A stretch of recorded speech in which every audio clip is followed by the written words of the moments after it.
Oh, perfect start time. Set 10:30. 10:30 it is.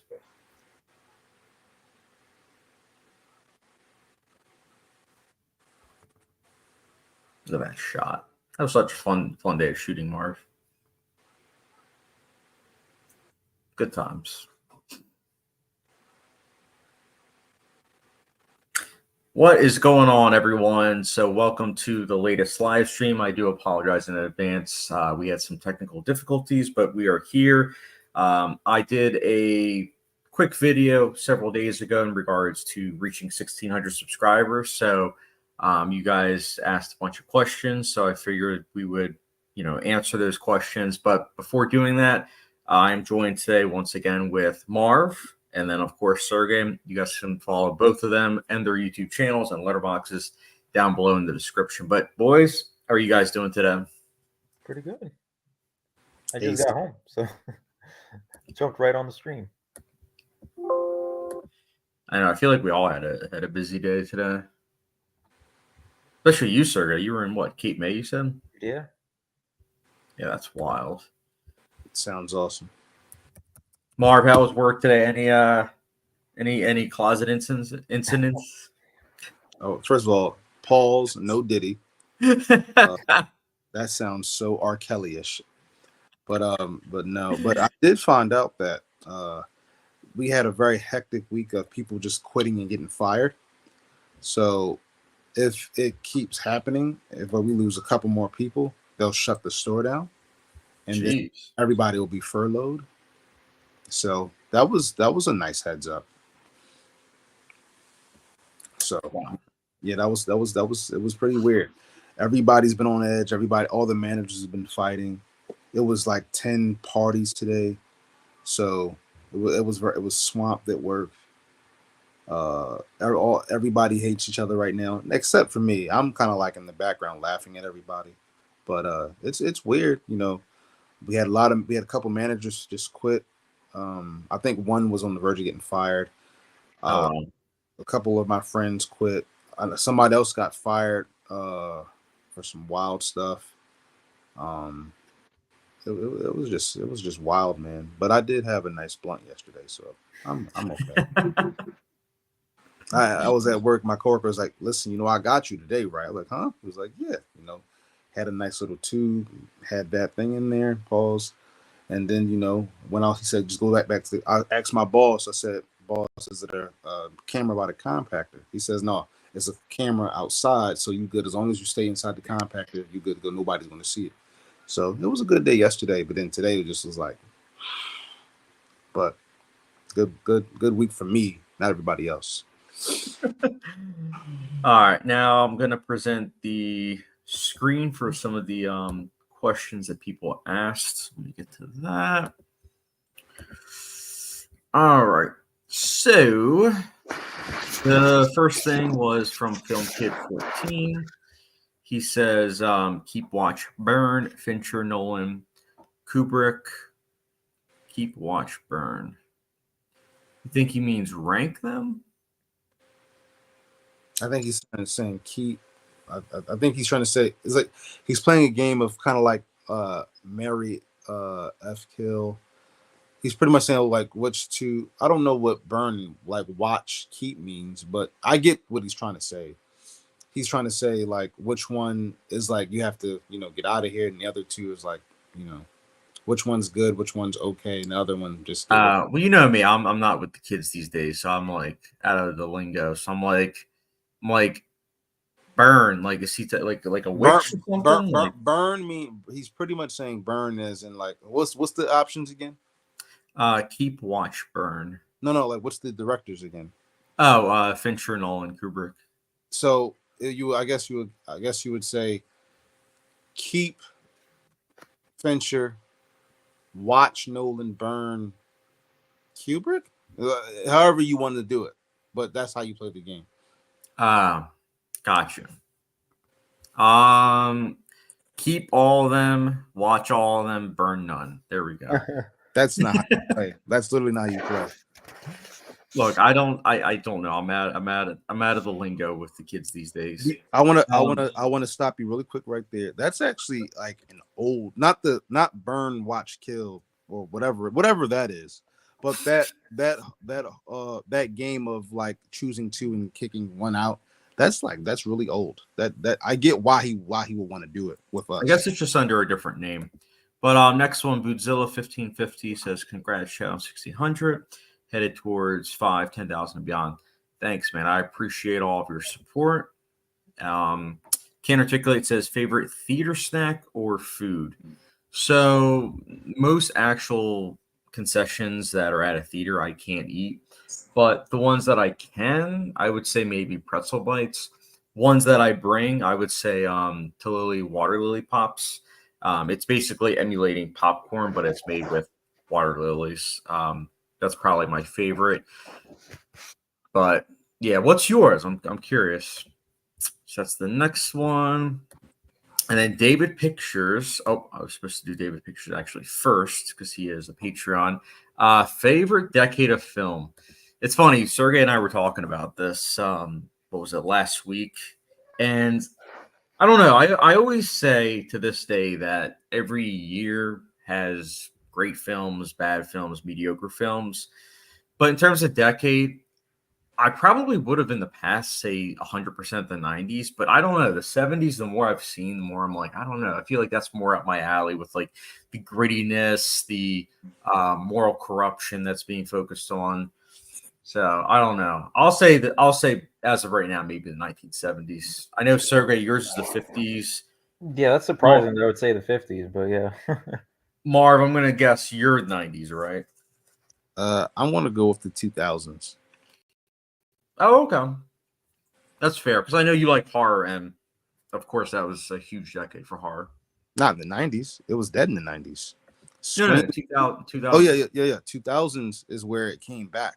But if you remember, we had like stuff like The Curse of Michael Myers. I'm not I could be wrong, but I think it was like Texas Chainsaw Massacre like 4 or something like that. Horror was in the gutter in the 90s, sadly. It had some bright spots. DF Cintron says, "Thoughts on the Substance in Joker 2. I actually enjoyed Joker 2. Substance, in my opinion, went off the rails at the end. So it's funny you should ask this. So the Substance I actually saw a second time. What was it, Wednesday, and I loved it even more. I actually think that it going off on the rails is just amazing. Like I was dying of laughter the second time. Like I genuinely was crying. It was just awesome. Like in terms of like laughter, I loved it even more the second time. Joker 2, I could leave or take it. Like I'm not like Marv where I hate it, despite having not seen it. I've seen it. You still haven't seen it, Marv? Marv still hasn't seen it. Oh my god! Joker 2 is middle of the road. It is what it is. It's the worst movie of the year. Worse than Alien Romulus, Marv? I wouldn't know. I'm gonna guess that it is though. No. You got to see it, man. I don't have to. I actually have Joker 2 above Alien Romulus. They're very close for me. Let's see. Oh, also, DF Centron says Sandler uncut. Oh no. Let's see. Wait a minute. Oh, okay. The T. Arson says, "Congrats, I just want to ask which actors who's out of the genre performance you consider as better than the usual typecasting roles. Could be their best even."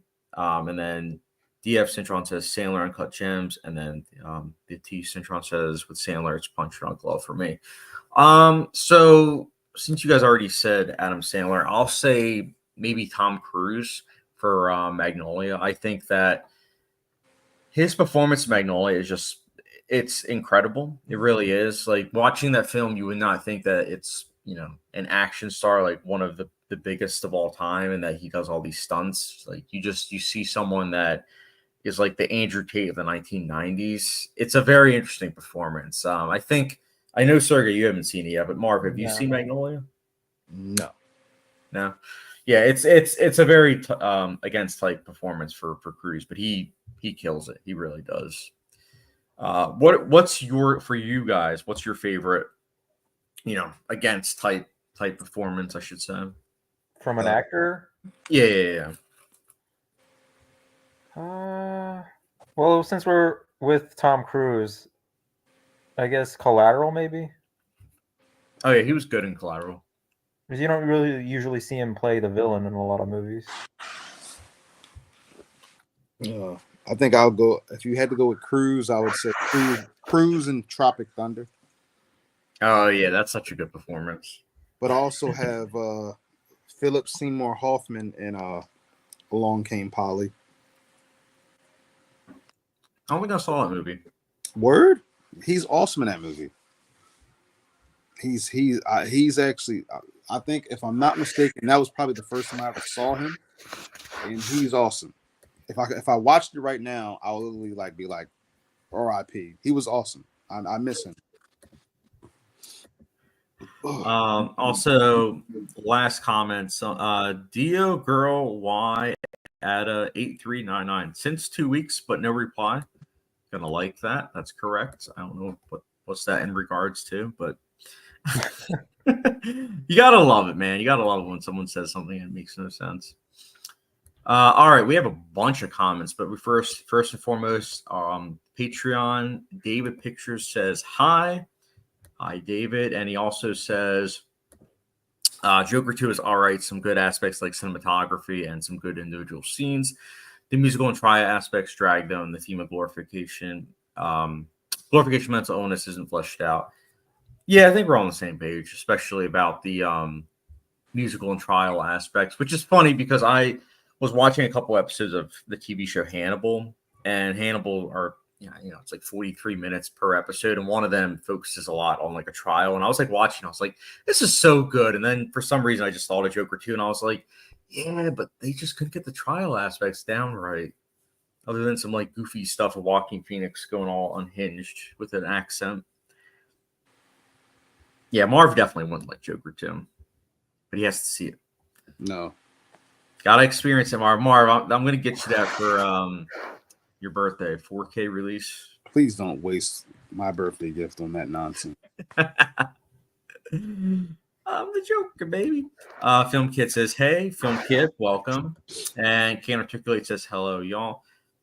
Good to hear from you, Can't Articulate, as always. Angela says, hey, Chad, sorry I can't stay for today's stream. I'm just popping in to say congrats on the subscriber milestone. Thanks, man. I appreciate your support, and I totally get about not being able to make it, especially on a Saturday night. I always chose Saturday night because I know it's the one night that the three of us can actually make work. Film Kid says I watched Green Book. Oh, awesome. Mark, did you see Green Book? I did not, but I always wanted to. You would like it. It's pretty funny. I know Sergey and I would. Driving Miss Daisy. Yeah, Driving Miss Daisy, our generation's rendition. Oh, it's funny though. There's a lot of funny scenes in that movie. They did win Best Picture. It didn't deserve Best Picture, but it was good. I'm just glad Viggo Mortensen got some attention with that movie. That's not. Yeah, he was great. Give them their credit. They won. Yeah, there's a lot of Spike Lee just losing his mind at the Oscars, just like overreacting. I don't think he deserves anything. Marv, you didn't even see Black Klansman. It's not about Black Klansman. It's about Spike Lee. I don't like his attitude. Yeah, but it was Black Klansman versus Green Book that year. Yeah. He lost. Yeah. What does that tell you? That tells you that more people liked Green Book than Black Klansman. It was a safer film that most people kind of were able to enjoy. I'm talking about the voters. I'm not talking about. I was talking about strictly the voters. More people. No, there's a lot of behind the scenes drama in regards to the voting. What happened was there was a lot of counterproductivity with that film. So what happened was when Green Book came out, it was seen as an enjoyable film, and then a bunch of people were calling out some of the controversies of the movie and saying that you shouldn't vote for it for Best Picture. So a lot of voters were like, "Oh, you can't tell me what to do." So then they voted for it for Best Picture over a bunch of different films that were much better, in my opinion. So I mean, if we're being honest, and if we're just being honest, I mean, neither one of those movies are the Best Picture that year because it should be Hereditary, but it wasn't nominated. It was snubbed. So horror movies usually are, though. No. Yeah, it's not. That is a darn masterpiece. It should have been nominated. I mean, it is, but Black Klansman's pretty awesome, and I loved The Favorite. I liked Vice, even Black Panther. That was actually a pretty good year for nominees. None of those movies are better than Hereditary. You know it, and I know it. It is a masterpiece. I mean, I love Hereditary, and it was my favorite movie of the year, but at the same time, I understand that that's a film that's going to be hard to swallow for a lot of people. Masterpiece. That's a god dang atrocity. Oh, let me see. Hey, Tyler Van. Hey, guys. I think the comment means one director's filmography you have to burn and get rid of. Once you can only watch through once, and one you can keep and rewatch forever, if that makes sense. That makes sense. Oh, okay.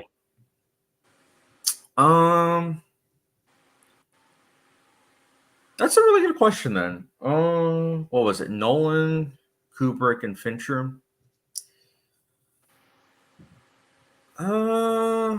That's not easy then. Yes, it is. Well, it's easy for you, Mark, because you hate Kubrick for some reason. Well, none of these are good options. Yes, they are. I think you can burn Kubrick's. How did I know? And you can hold up. You can burn it, and then you could buy it again, right? Burn it. Get rid of Fincher's, and you can watch Nolan's forever. That's me. Get rid of the Hunger Games trilogy. Yeah. That's just ridiculous. It's ridiculous. We both got rid of our Blu-rays. Yeah, that's true. I don't have any more Hunger Games, Marv. Hey, that's on you. But you got rid of Catching Fire, but you own Alien Covenant. I do. I don't. I don't know in that movie. I don't Not think I you, will. Sergey. He actually thinks Alien Covenant is good for whatever. I like reason. Alien Covenant. I do. It's stupid. I rewatched it earlier this year in preparation for your favorite film of the year, Alien Romulus. Alien Romulus is better than Covenant. I do like Covenant much more, actually. Actually, a lot more, to be honest. I have a hot take for you. Alien 3 is better than all of them, except Aliens and Alien 1. I'm a Fincher fanboy to no end, but I'm a fanboy of Fincher, but I would watch Romulus over 3, to be honest. No. 100%. Alien 3 is not. Alien Romulus is the same old stuff we've already seen in the first 2 Alien movies. There's no need to watch it. Alien 3 is forgettable. It's not forgettable. It's a great movie. It is. Alien 3 at least attempts to do something different. I feel like because of what happens in the first 5 minutes, it got people pissed off as it killed off a certain character, and people couldn't get over that. I personally, I just think that it's a pretty forgettable movie, and I'm saying that as a huge Fincher fan. Well, it's because of studio interference. I think if we got a director's cut, it would actually be better. We did. I saw the director's cut. Oh yeah, it's not good. Is it better than the studio version? No, there's a director's cut of basically. I think it's called the reassembled cut, which is basically all of Fincher's ideas that were put into it. And it's still Like I saw it 6 years ago, and it's still one Fincher film that I just haven't had. You would watch Mank over that? 100%. I've seen Mank twice, actually. I've seen Mank twice. The ones that I don't watch as much, I've seen twice at least, and that's Panic Room and Mank. Man, I've seen Panic Room 100 times. I love that movie. I like Panic Room. It's enjoyable. Film Kid says, Chad, I know I told you about this a couple days ago, but I'm pumped because I'm going to go see Saturday Night tomorrow. Oh, nice. I really liked that movie, actually. That was really good. That was quite enjoyable. Yeah, it actually made me want to watch the first episode of Saturday Night Live because obviously I didn't grow up with that. Well, obviously that in the 70s. That one. Yeah, so. Yeah, Marv, you should see Saturday Night. It was really good. It's interesting because if you watch the first episode, you never feel like that's what's going on backstage. Because they're just so professional. I can't articulate. Yeah, I don't eat the theater food anymore, so I just bring Mexican candy sometimes. Nice. Yeah, theaters, it seems are a lot more lenient with people bringing in stuff. At least or meals like Chad and 2-liter water bottles. Yep. I bring old cheese. Hey, there were times where I'm I gotta quickly make my dinner, and I'll quickly go to the theater. Chad's gonna come in with checked luggage in the movie theater one day. Last time, Thursday, I messed up. I didn't bring my backpack. I brought my thing I normally bring to work. And I was like, oh no, are they going to let me in? But thankfully they did. They didn't have an issue. But I was like, oh, cool. Film kit. Also, I think I finally have a feature film that I think will actually be made. Oh, dude, nice. Glad to hear that. But I know you're going to be happy about this because I watched The Sweet Drive, Silence Lambs, and Transpotting. Okay, for the first time. Nice. Yeah, I love all three of those films. I think Marv hasn't seen Transpotting. Yeah, if I had to bet money, he hasn't seen Transpotting. Is that the one with Danny Boyle? Yeah. No, I haven't seen it. I figured. David Pictures Joker 2 is our. Oh wait, I already got to that comment. My bad. Film kit. Also, I picked up the Blu-ray for Magnolia. Hopefully, gonna watch it soon. It's a good Blu-ray. Film kit. Also, congrats. Also, I'm so excited because I started Breaking Bad. I've seen the first 2 episodes. Excuse me. Yeah, I'm watching Breaking Bad right now. To rewatching, I should say. Yeah, I got someone at work to start watching it because they're like, they never watched it. I'm like, what are you doing with your life? Like, go watch that show. So good. Film kit. OMG Black Klansman is so good. Yes. I think it is better than Do the Right Thing. I have Do the Right Thing as number 1, but Black Klansman I have as number 2. Yeah, Black Klansman I like more than Do the Right Thing. Enjoyment-wise, I would say Black Klansman, but yeah, important-wise, I would Do the Right Thing a little bit more. Where is 25th Hour in your ranking? Is that my top 10 Spike Lee? I think it might be. Number 1. Film Kid, I think Parasite is a phenomenal film, but I think Uncut Gems or Lighthouse should have won for that year. I don't. That's tough. I love all watched three. Parasite last night too. I think Joker should have won that year. Yeah, no. You're a hater. Do I have to play the Robert Storms clip? Hey, look, Parasite was my number 1 pick, and then 1917 was number 2. 1917 was good, but Joker should have won. That was number 3, I think, for me. I think Joker. That was such a good year. Like all the Best Picture nominees, I would have been happy with winning. Jojo Rabbit. I No. like that movie though. Joker. Joker. Joker. I enjoy both of those movies, but Once Upon a Time in Hollywood also was nominated. Those two and Little Women, I don't like that movie. I would have been happy with. But the other ones, yeah.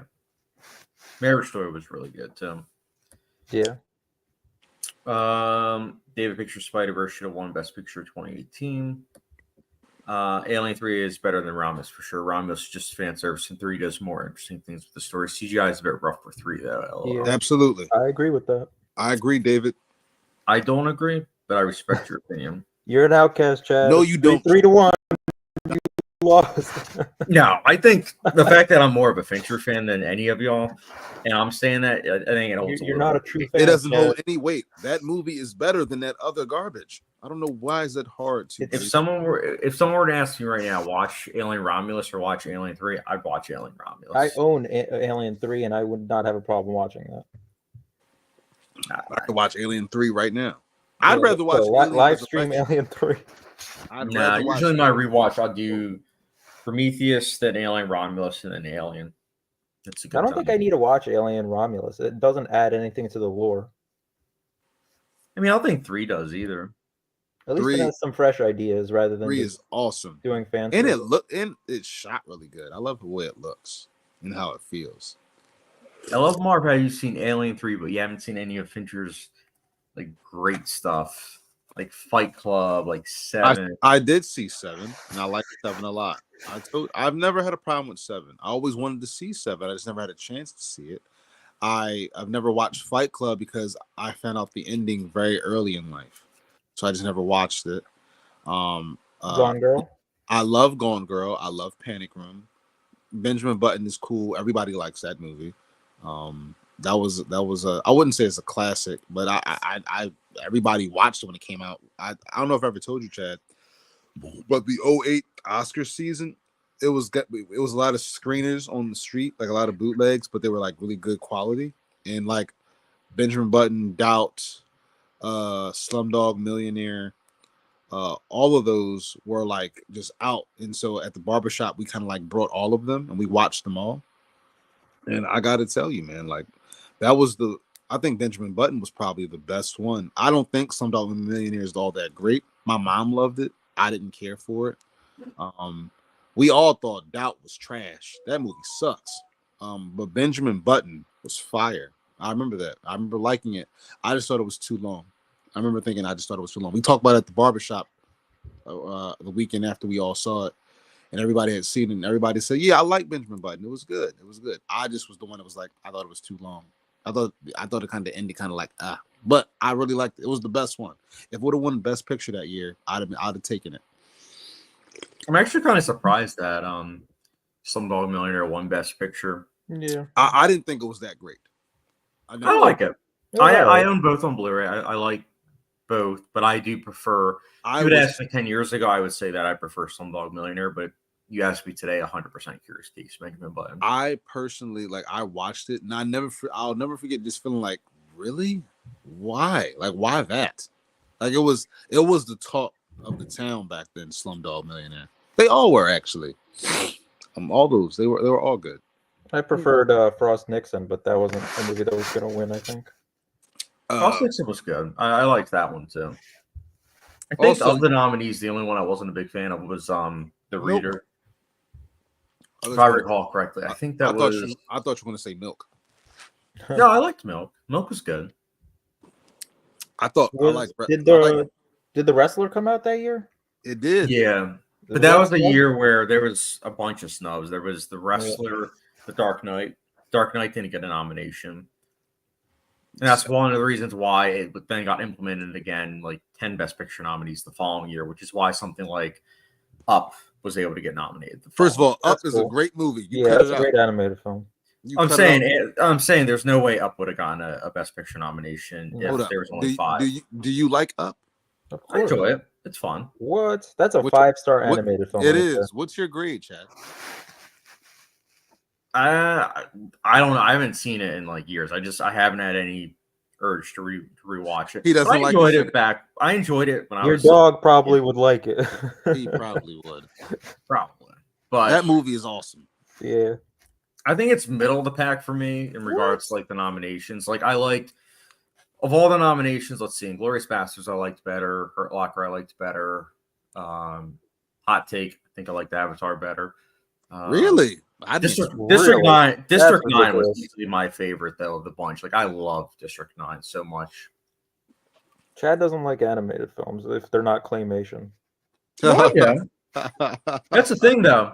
I think Up wasn't even the best animated film that year. Like Fantastic Mr. Fox came out that year. So you've lost your mind. I still like Up more. And I do like Fantastic Mr. Fox. You've lost your marbles. See, that's almost like puppetry claymation kind of territory. He likes like a weird shit. He doesn't like Up because it's Pixar. It's too mainstream for him. I know. I like Pixar. I enjoy Toy Story 3. I enjoy what's his face, Wall-E. I enjoy Pixar films. In fact, if you look at my like top 5 or 6 of them, they're all like 4.5 out of 5 stars. Some of them are even 5. So what's your favorite Pixar movie? I think it's Finding Nemo, to be honest. Really? Do you like Coco or Monsters? I love Coco. Coco was solid. Monsters Inc. I like. You've lost great movies right there. Oh my god. Coco is a masterpiece. It's the one Best Picture. That was such a tearjerker. It is. Like, not only that, the story is expertly written. I saw everything that was coming at like 10 minutes in. I remember 10 minutes in, I was like, oh, okay. I know like this is the person that's like I knew the twist right away. I was like, oh, okay. So and you didn't know that about Nemo? Okay. You didn't know that about Finding Nemo though? No. Finding Nemo, the first time I saw it, I was like 6 or 7. And you don't like Monsters Inc.? No, I like Monsters Inc. Oh, you like Monsters University? That was all right. That was fun. Yeah. I actually like that one better than the first one, to be honest. Really? I love it. It's really, really fun. Like you have to you can only appreciate that movie if you love the first one though. So I do love the first one. It's Mike and Sully, right? But seeing them in college, it was just the perfect thing for me personally. I just loved it. Plus, it came out in a time where I was going back and forth to my college that I was in. So it just kind of hit me a bit harder. It was really great. It was a great double feature. World War Z and Monsters University. That was such a great double feature. That was actually my first triple header. I did World War Z, Man of Steel, and then Monsters University. Talk about a Saturday. Wow. Mhm. Yeah, but Monsters University I wasn't a big fan of. So like to end the night with that, I was like, oh, okay. Did you like Finding Dory? Yeah. Okay. Yeah, I thought it was. Kind of alright. made me depressed. Like I was like, oh wow, so this is where we're at with Pixar sequels. Wait, Incredibles you like? I like the first Incredibles. Yeah. First of all, let's keep it real. Incredibles 1, masterpiece. Incredibles 2 is just a great sequel. I didn't It's- like it. Why? What's wrong with it?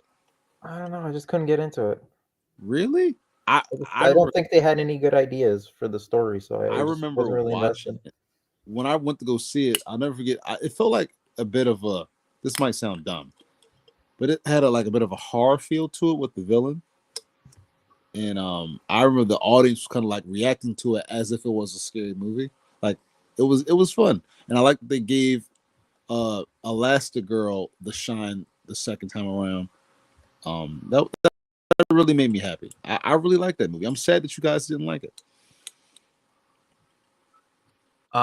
We got Film Kid. Marv, I know I've hated on you a lot, but I kind of feel bad for you. You get bullied way too much. If anyone has something to say to offend you, you end up making the joke. Aw, Marv, you got some love. Thank you, Film Kid. I appreciate that. Thank you very much. I wouldn't say Marv's getting bullied though. Not yet. Yeah, you heard Sergey, Film Kid. Well, I had a CGI toilet, so we gave him a swirly one time. Appreciate you, Film Kid. You know what I'm saying? I appreciate the question at the beginning, buddy. Film Kid, the feature film is called A Film Class. Fall teacher teaches a film class, but he is also an inspired filmmaker. Oh, I like the sound of that. Film Kid, I feel like Marv would like Trainspotting though. I don't think so. I've seen the preview. I'm not sure. That's not a Marv Yola movie. I thought about watching it. I never got to it.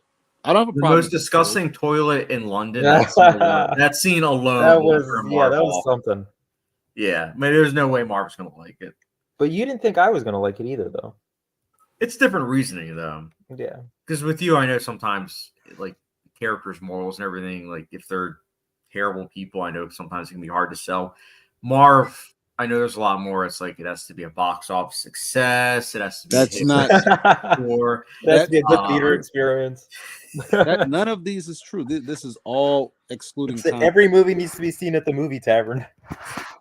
This is all not good context at all. This is all. Cinema score's got to be an A+, and it's got to have $150 million box office weekend. Is this what you meant, Film Kid? Yeah, but that's certainly not true. My favorite movie of all time has a B or a B- cinema score, and it barely broke even. So, and that's my favorite movie of all time. Just saying. Marv, I know I'm messing with you. We both like the movie Little Children. That movie did terrible at the box office. Cinema score is probably even worse. I didn't see one for it, but yeah, I didn't either. Ace Plus. Oh, I just realized you're on. What's up, man? Ace is in the house. How you doing, man? Can't articulate Westworld is next for me. I'm going to put my HBO run on hold for after that. 2 years of 1 hour HBO episodes takes a toll. I get that, man. I get it. There's a lot. There's always constantly stuff coming from HBO. Like right now, we have the Penguin going on, the franchise, and then I think in November we have Dune. Prophecy. Yeah, so there's always stuff. There's always stuff on HBO. Film Kid, oh my gosh, I'm getting deja vu. Marv is starting to sound like Robert Storms. He hasn't even seen Parasite, and he says Joker should have won, which makes it even worse. Oh man, don't you just love how Film Kid's the one that defended you, but now he's bullying you? I didn't say anything bad about Parasite. I just think that Joker was great. Marv, do you want the dubbed version of Parasite? No. I don't want either version of Parasite. But if I had to take one, one, want Spike Lee to remake the film. No, I don't. I don't like Spike Lee. I can't stand Spike Lee. No, Marv wants Sean Levy to do a remake. Why not? Why would not just say Chris Nolan? Why not just say him? Chris Nolan's not going to do a remake of Parasite. Why would any of those guys do it then? Well, Sean Levy needs a paycheck. Christopher Nolan doesn't, clearly, after Oppenheimer. And neither does Sean Levy after Deadpool. Yeah. Yeah, and Deadpool was much bigger than Oppenheimer. Disney's residuals was probably like, oh, we're gonna give you a 0.000000001% of the profit for Deadpool versus Wolverine. And it's like, okay, I'll take it. Shout out to Sean Levy. Shout out to our boy. I already forgot about that Wolverine. Is that terrible to say? I actually don't like that movie. You just straight up don't like it. Me and my brother talked about it. We felt the same way. I actually don't really care for it at all. When it comes to Disney Plus, I probably won't even watch it. Yeah, I mean, yeah. I mean, I'm sure I'll watch it one day, but I'm not pressed to watch it at all. David Picture, seeing Fight Club without knowing spoilers 2 years ago for me was wild. Great movie. Yeah, that's always the best when you go into a movie and you haven't had it spoiled and it's been out for a long time. But I do think it is kind of terrible that we do live in the age where it's like people always want to be spoiled. Like, I was lucky. I know when Joker 2 premiered at the film festivals, apparently it got revealed certain things about the plot online and people were spreading around all of social media. So I don't know how I avoided it, but I did. But then, of course, I saw the trailer for Conclave online, and I think I might have had the twist for that movie spoiled by some stupid people because they were like freaking out about the movie. They were like, they just critiquing the church, and I'm like, and then they said a certain thing that I think was a spoiler, and I was like, well, that's just great, thank you. Don't go on social media. Well, I was just on YouTube. I was just literally one of the first comments was someone saying that. I was like, oh, great. It's like when you pull up YouTube on your phone, it shows the trailer, but then right under it shows like the comments. I thought you don't watch trailers, Chad. I usually don't, no. But for that movie, I wanted to. Well, I sent the trailer to my dad, but I first wanted to watch the trailer to, make sure it would be something that he'd be interested in. But as it turns out, I was wrong. He wasn't interested in it. Yeah, I saw the trailers in theaters and it looks pretty good. Oh yeah, that's gonna be a really That's what, 2 weeks from now? Yep. That's the same time that new claymation movie comes out, the snail. But that's just gonna be a limited release. So it'll probably be near us 2 weeks after, I would say. Unfortunately, it's just like Nora. Nora, I think, is coming out towards the end of October, but it's not going to hit like the AMC theaters till 2 weeks after. So like technically November. So we have a week of kind of nothing in theaters right now. Kind of, yeah. I mean, I think the last week, what's it called? Smile 2, I believe. Wait, there is one movie. Hold on. It's got a huge cast. Film Kid says, I saw Fight Club edit earlier today, and the first comment was literally the twist. And so I feel bad for all the people who went to the comments and haven't seen the movie. Yeah, so Film Kid basically had, with Fight Club, what I had with Conclave. Yeah, there's a movie called Rumors coming out. I think I have that on my watch list. Yeah, it's coming out next week. Huge cast. Film Kid also throwing out a hot take. I wasn't fond of Coco. Can't Articulate says he's doing okay. That's good to hear, man. Ace Blitz, love the shirt chat. Oh, yep. I got my Mr. Robot shirt on. Thanks, man. Yeah. Let me down here. David Pictures, Monster University is so underrated. I feel for Mike in that movie. Yeah, I feel like it got critical acclaim when it came out, but I don't think it gets talked about as much. So I think I would agree with you that it's kind of underrated these days. Can't Articulate didn't mean to send that, but anyways, hot take time. In 2023, Nimona was the better animated film over Across the Spider-Verse. No. So he's got more hot takes than me when I said Fantastic Mr. Fox is better than Up. Nah, I mean, I didn't see Nimona, actually. I did watch it. I think it was on Netflix. That might have been why. Sometimes when there was a streaming movie, sometimes it just goes into the radar. I just didn't like the animation. Really? It was way too like digital for my liking. Like I like the traditional like hand drawn stuff, and I was not a fan of it. Ah. Film Kid, what are your thoughts on the holdovers? I really like the holdovers. I've actually seen it twice. I know, Sergey, you really like the holdovers, right? Yeah, I've seen it twice, I think, now, too. It's like my new holiday film now.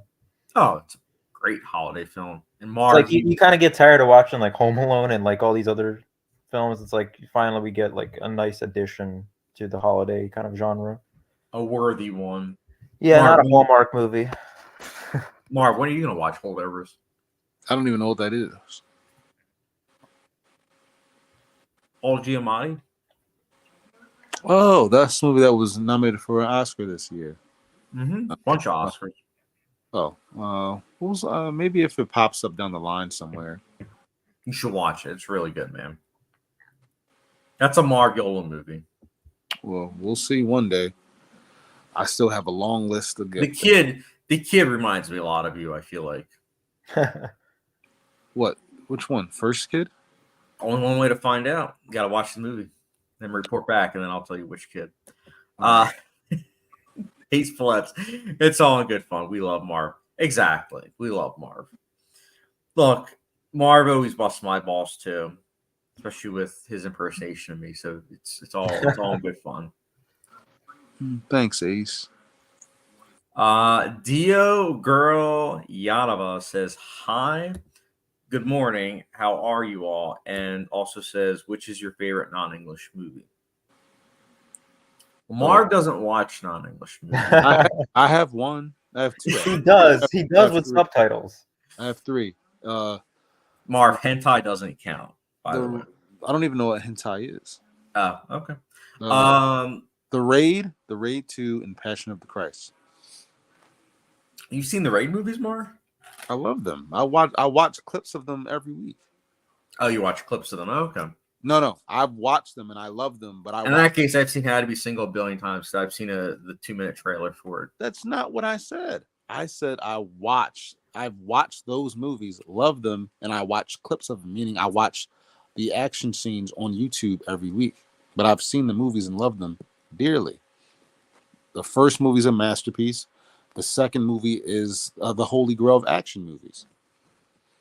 Yeah. I mean, yeah, I'm not going to disagree with you. Thank you. So, again, what's your favorite non-English movie? That's a tough one. Say Passion of the Christ. That's an English movie. No, it's not. How? They're not speaking English. Are you not? Are you? They're not speaking English. I haven't seen that movie in a while, but I'm pretty sure they're speaking English. Are they not? They're not. Mm-hmm. They're not. Wow, No. I need to rewatch that movie. I guess because someone's getting beaten to death for like 2 hours, I didn't really notice. That's one of my greatest regrets that I never got to see that in theaters. I would probably say either Parasite, maybe Elevator to the Gallows. Ooh, those are good choices. So South Korean and French. M is really great. That's from Germany. Yeah, M's great. I think mine would probably be Pan's Labyrinth, to be honest. Okay. Love that movie. I mean, I love all your choices too. Both of your choices. David pictures Deadpool being better than Oppenheimer as Cap. Oppenheimer is amazing and the best movie that year. Yeah. Who said Deadpool was better than Oppenheimer? You Marv. No, I did not. did. Let's rewind that footage. Let's wind the clocks back. These cops and robbers wouldn't dare touch you. I mean, what happened, Marv? Did your balls drop? Marv, Are you guys kidding me? I didn't say Marv, that. I'm messing with you, bud. Oh. Film Kid, my birthday is on the 3rd. Oh, Marv, you got another Scorpio. Happy birthday, bud. 3rd. That's a good day to have. David pictures happy birthday in advance. Film Kid. Yeah, man, happy birthday. What are you doing to celebrate? David, that you. What are your thoughts on Bonhoeffer? I think I saw the trailer for that when I saw Am I Racist? Which, by the way, fellas, I realized I am not, in fact, racist watching that movie. You won't find it watching that movie. Huh? You won't find it watching that movie. I think that guy is racist. And I watch him. I watch Matt Walsh. Yeah, he seemed kind of yeah, so I do see Bonhoeffer, pastor, spy, assassin. Yeah, I saw the trailer for this. I don't know, I might watch it. My dad seemed to want to check it out, so I was like, yeah, sure, why not? I don't know how accurate it's gonna be, but I might check it out. Film Kid, it's a movie that comes out this November by Angel Studios. That makes sense. That makes sense. Yeah, Angel Studios is the same one that did what's that movie that came out last year? It was all about sex trafficking. That was Sound of Freedom. yeah. Sound of Forgetfulness. Yeah. Sound of Forgetfulness. Yeah. The guy that saved everyone that was also a trafficker. Why was that such a big hit, like with the religious crowd? Because the marketing of it was so stupid but so genius. So basically, they were telling people that it's a movie that studios don't want you to see, but they're not understanding the context that the reason why the movie got shelved wasn't because people didn't want to see it. It's because there was the merging between Disney and 20th Century Fox. So when that happens, a bunch of movies get shelved until they're able to find funding with releasing it. So that was the case with Sound of Freedom. But they'd had the rallying crowd where it's like, we need to go against the liberal Hollywood, so we got to check this movie out. And also, it's about sex trafficking, and it's PG-13, so it's like, especially like, we need to watch this movie so that way we can get the word out there that sex trafficking is bad. It's the same technique that was used when Taken came out, the first one, where it's like, it's an important topic, but it's like, you're putting all your money and your chips on a movie that, yes, it's tackling that topic, but it's doing it in a way where it's like, okay. To be fair, I saw Sound of Freedom at a crowded theater, and I was just like, oh my goodness, like, this is so boring. Like, this is just, oh man. Did you see that director's next film? I think it was Cabrini or something. No, I didn't, but I heard it was good. I did hear that one was good. I think it came out earlier this year, if I'm not mistaken. Yeah. Yeah, Angel Studios, I mean, their marketing team definitely should get paid a bunch because they did a good job marketing that movie. Can't Articulate Terrifier 3, the new holiday movie for me. I still need to watch that. Yeah, I know Marv and I were talking about that earlier this week. Actually, earlier today, because Marv said he originally was going to see it yesterday. Yeah, that'll be my the series I check out next year for my Halloween challenge. Oh, cool. Let's see. Film Kid says, I'm really excited because Sound of Freedom and The Shift was really good in my opinion. That's fair. I didn't like Sound of Freedom. That movie I had a lot of issues with. It has its heart in the right place, but yeah. Dio Girl, Yaraba, try Sarder, Udham 2021. I actually saw that one. That's an Indian biopic. Yeah, I have that on my list. Yeah. It was actually pretty solid.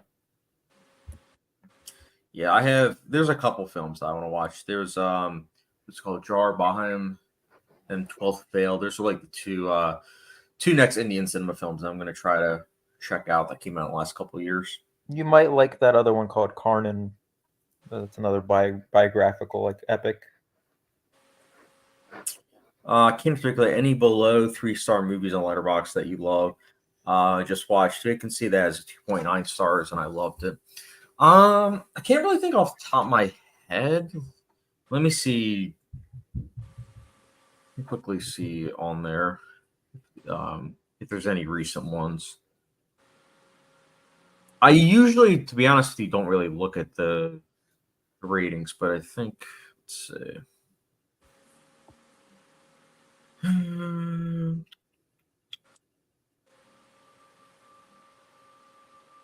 was going to say Cure for Wellness, but that's 3.1, so I can't say that one. 3 stars and what? Like the overall Letterboxd rating for it? Yeah. So on the aggregator that they have on Letterboxd.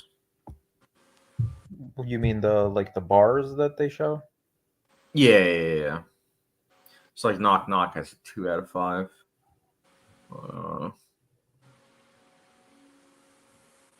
Yeah, I don't know. I'll have to get back to you on that because I'm looking in a lot of these. I'm pretty sure don't have a less than 3. Maybe Alien Romulus has a 3.7. I guess audiences liked it. Let's check Alien 3.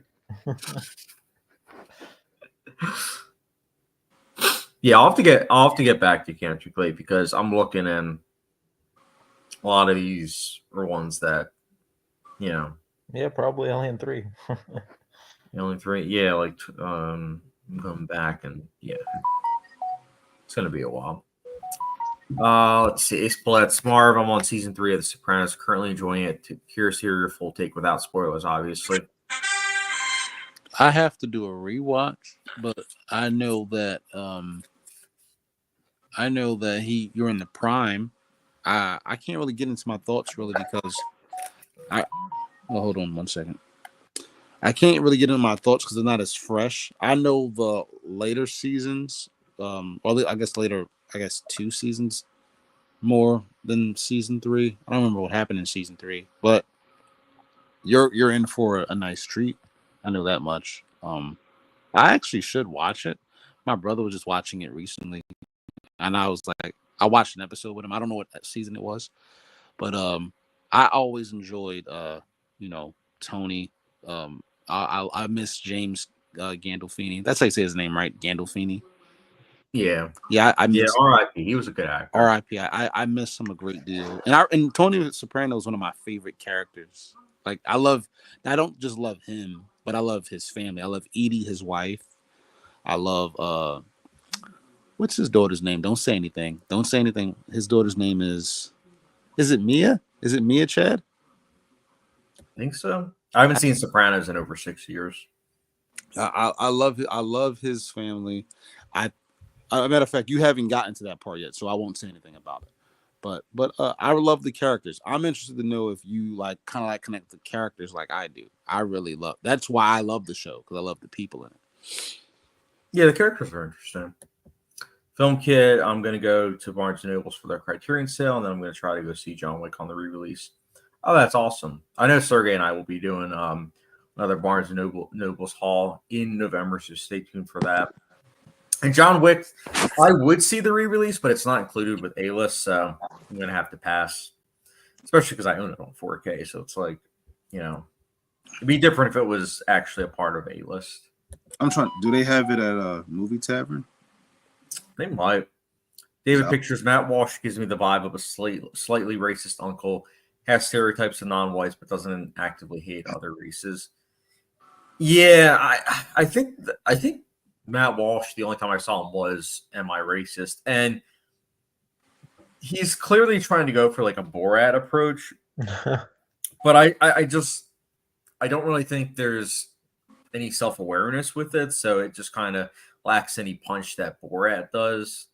Like Sacha Baron Cohen clearly is okay with not only making fun of other people, but also being made fun of himself. And I feel like that's the difference between him and Matt Walsh. Matt Walsh doesn't want to be made fun of, really. But he's fine with trying to, poke holes in other people's logic when it's like, yeah, but dude, you're not really applying that much logic to yourself either with this. So it's very like, eh. Sounds like somebody we know. Yeah, it does. David Pictures, Taken is a way better movie than Sound of Freedom, to be honest. I agree. Taken is actually fun, but Sound of Freedom is very slow and just not well made as a film. Yeah, I mean, Taken, I'd watch Taken any day. I mean, I enjoy that movie quite a bit. Sound of Freedom, as of the filming this video, I wouldn't want to watch that again. I struggled with it. I remember in the theater, I was like, oh, wow, the movie's ending. And then I looked at my watch, and I'm like, there's 45 minutes left. I'm like, oh, okay. Film Kid, Chad, I thought about watching one of your 2 feature films. Which one should I start off with? So if you're going to watch both, I would watch Incisor and then Will Up and Drive, because that's the order I made it in. If you're just going to watch one, I would say Will Up and Drive, though, because Will Up and Drive is a lot better than Incisor. Incisor, there was a lot of first-time hiccups with making a movie on top of the pandemic hitting, so there's a lot of stuff that I had to pivot towards. Unfortunately, Marv remembers that. Like there was a lot of things that we had to either cut and then quickly pivot towards another direction. But Will Open Drive was like I was able to fully realize the vision that I wanted because I knew, Did you not want to wait to refilm it, or you just wanted to like finish it at that point?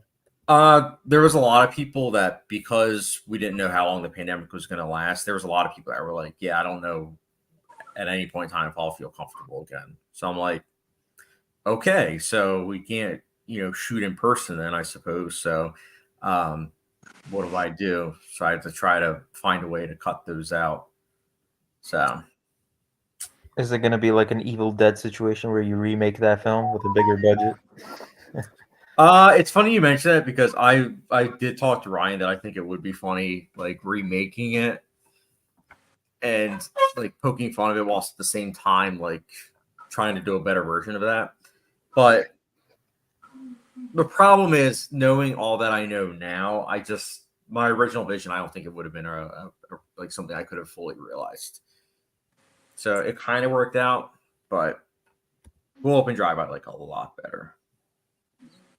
Even though it drained me making like the editing of that was just so. Oh yeah, that was just so much. Like I haven't even gotten to editing any of my stuff, but yeah, I'm not really looking forward to it. Oh, especially if you're doing like cross-cut editing like that. Oh, yeah. Cross-cut editing is so like I give Nolan props for loving that because that's so much work. Mm-hmm. But that's what I like about Nolan. He really swings for the fences. Well, he's not the one editing. No. But it's his vision of like, hey, this is what I I want. Ace Splits, I meant what's your full take on The Sopranos? It's good. Good Pranos. That's what it should be called. Where's the Great Fellow shirt? I know. Like one of these times, I actually have to wear it. The Great Fellas.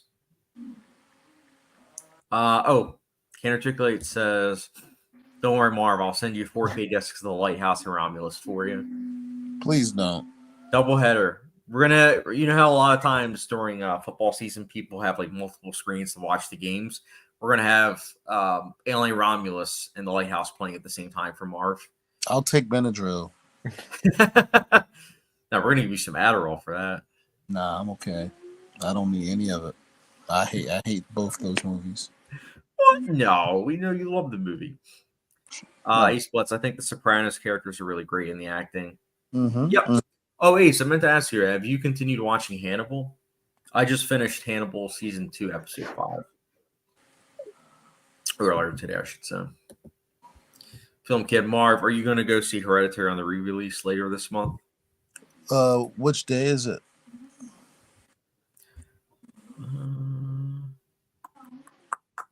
I don't know. I didn't know Hereditary was being re-released, to be honest. I thought it got re-released earlier this year. I know. I saw it in theaters. I didn't have fun at that re-release for whatever reason. Well, it's because you saw the movie 100 times, Marv. That's not it. I don't know what it was. I saw Tenet plenty of times too, and I love that. Yeah, I'm not seeing Hereditary being I'm about to look it up. Released. Ace Palette's and Tony's daughter is called Meadow. Oh yeah, she's a good character. I can't articulate. Y'all heard of that new Alfonso Cuarón miniseries? It's decent so far. Yeah, that's the one with Kate Blanchett. I don't know if I'll watch it though because I don't really have Apple TV. So maybe. I offered you my password. You won't take it. I took it. I'm less likely to watch something on streaming as opposed to like physical media.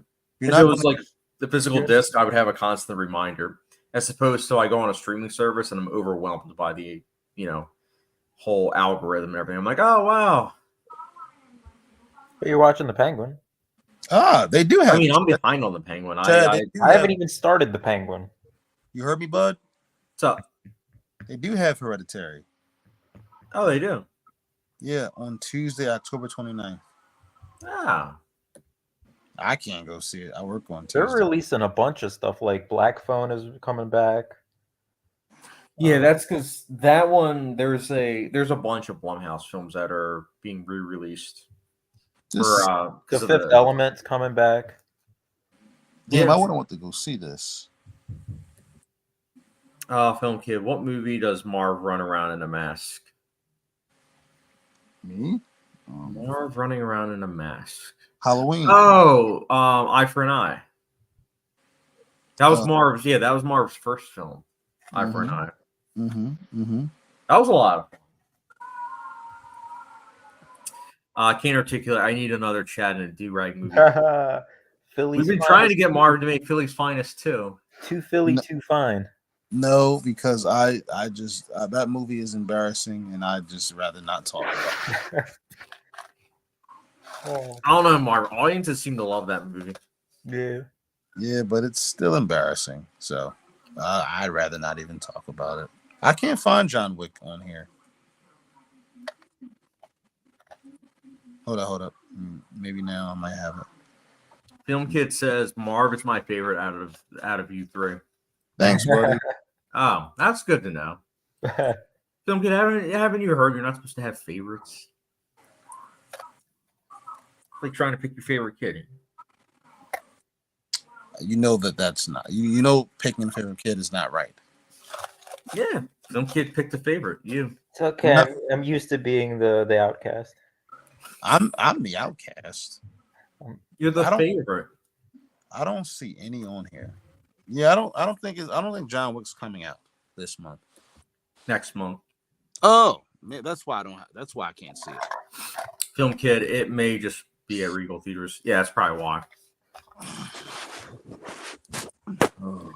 Ace Blitz, Marv, how do you feel about The Wire? Plan on watching. Chad, you like The Wire too as well, right?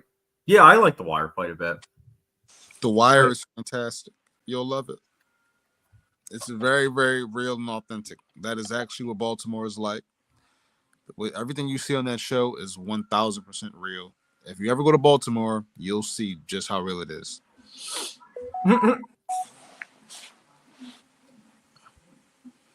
Film Kid says Chad's number 3. It's probably because I like Eraserhead. I remember Film Kid was freaking out that I liked Eraserhead on Letterboxd. I was like, yeah, I like Eraserhead, so what? Film Kid number 2 is Sergey. Damn, Then Chad, number you're out of here. I'm out of here. Marv, you're number 1. Appreciate it. Chad, you're number 4. 4 is my favorite number. Oh, At least it was back in the day. Marv, Joker 2. You got to see it, man. Why do you want me to see that god awful movie? just get it over with. Why? I don't want to. Then you can talk trash all you want. I don't want to talk trash. I don't want to talk about it. I don't ever want to even. I don't even want to talk about it. It is what it is. I've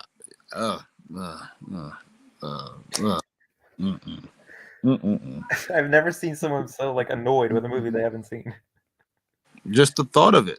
Just the thought of it makes me upset. Before it came out, I'm mad they did this. This isn't the only one. I kind of felt that way with Toy Story 4. I went in thinking I was gonna hate that movie because it was like, why are we getting this? I mean, I still felt that way, but it's still a good movie. There you go. Yeah, I like Toy Story 4.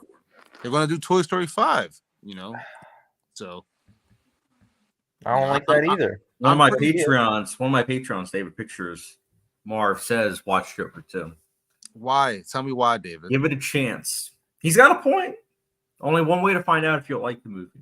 Chad, you said how I'm not gonna like Transpotting. You know good and well I'm not gonna like Joker 2. So I don't even know why you're saying this. You know I won't. Yeah, but there's still a slight chance because there are some times where I'm like, oh, Sergey is not gonna like this movie. Like before this live stream, I rewatched Videodrome and I loved it. I loved it even more, but I was like, yeah, Sergey's not gonna like this movie. But if he likes it, it's a bonus. It's just like if you end up liking Joker 2, Marv, it's a bonus. It's a nice little bonus. So if you like blackjack, if you had to bet that I would like it. Well, blackjack I feel like is a terrible analogy. I would say more of like, we'll say roulette. That's probably a better example. I'll tell you what. I would probably put just to be on the You have safe better side, odds at roulette though. Huh? Don't you have better odds on roulette than blackjack? Exactly. So I can win my Okay. money back regardless. Okay. So what I would probably do is I would probably put a couple chips on a bunch of random different numbers. That way, shoot my shot. So it's like regardless, I'll win. But then I would also probably bet red, so that you probably wouldn't like it, Marv. But could be wrong, and then I could lose all my money, and it's fine. You'll get it back some other way, betting against the Eagles or something, right? Exactly. Yeah, the Eagles won me money. They won me money 2 weeks ago because they lost. Well, we're going to see how they look tomorrow. Speaking of which, Marv, there's somebody that I know who actually like works for Philadelphia, like podcasting and everything that he does. Like he actually goes on the field and everything. And I reached out to him. I was like, so what do you think about the Eagles odds this year? And he's like, well, he's like, the next couple of years are going to be kind of rough. He's like, if we're lucky, we'll get in the wild card and maybe we'll win the first game. So you said about this year or the next? This year. He said that about this year. I would be happy with that. If we can get into the wild card and win the game, I'll be happy with that. It'll be a good season for me.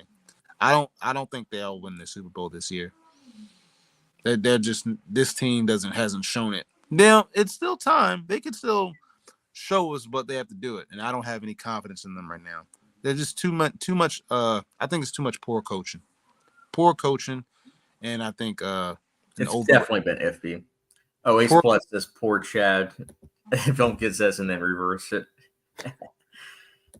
Film Kid, so Sergey, you're in the middle. You're always in the middle, Sergey. You're the middle child of all of us. Ace Pledge Chad, I'll get back to Hannibal eventually. I was just testing out the first couple episodes to make sure I'll like it.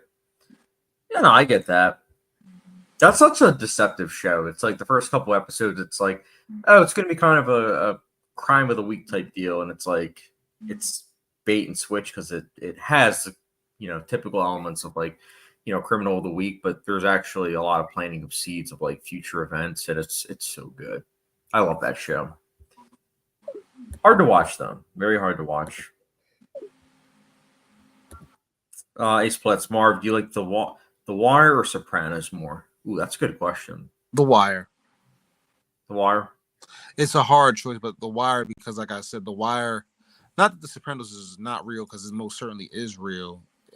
But The Wire is so harrowing and so authentic. Like everything you watch is literally how it's done.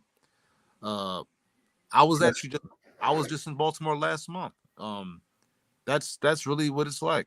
Everything you saw, every part of it, no matter how unwavering it is, that's how it is. I was just on the phone with a friend of mine from Baltimore.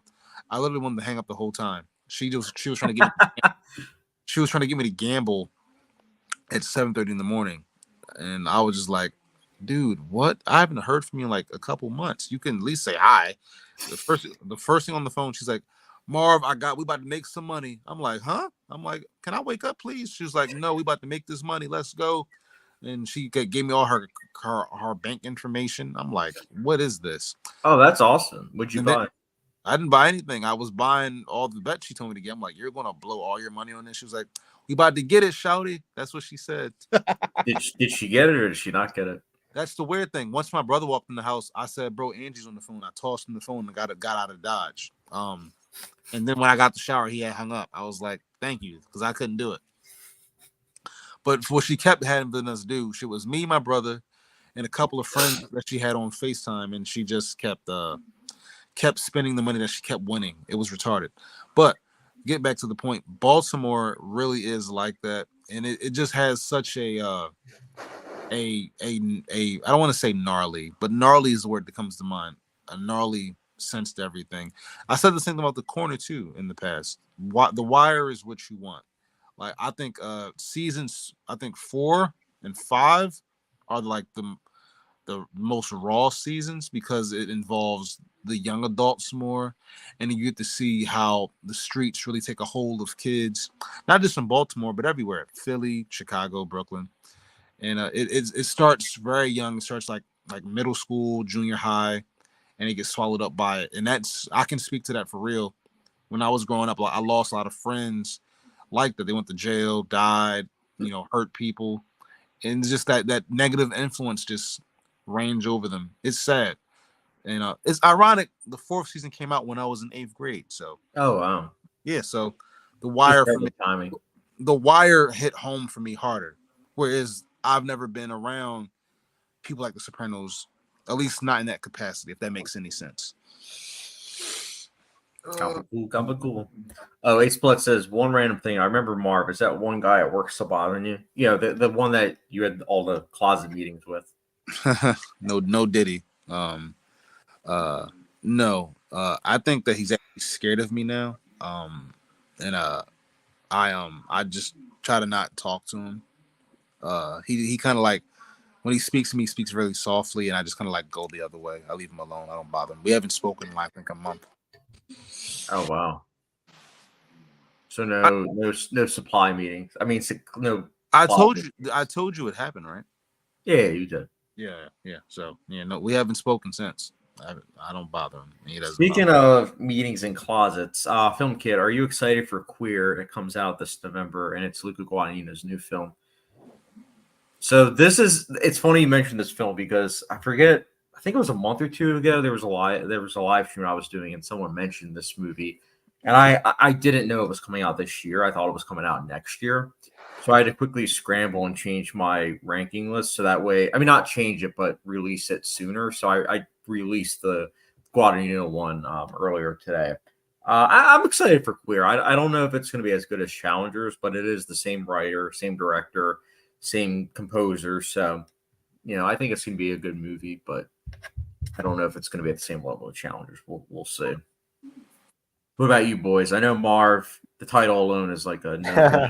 Yeah. But what about you? What about you, Sergey? I'll check it out, of course. I'm definitely want to see what Daniel Craig brings to the role because he's kind of played these kind of weird, out of character roles before, like in Knives Out, that Southern French character. So I'm curious his take on like a queer male.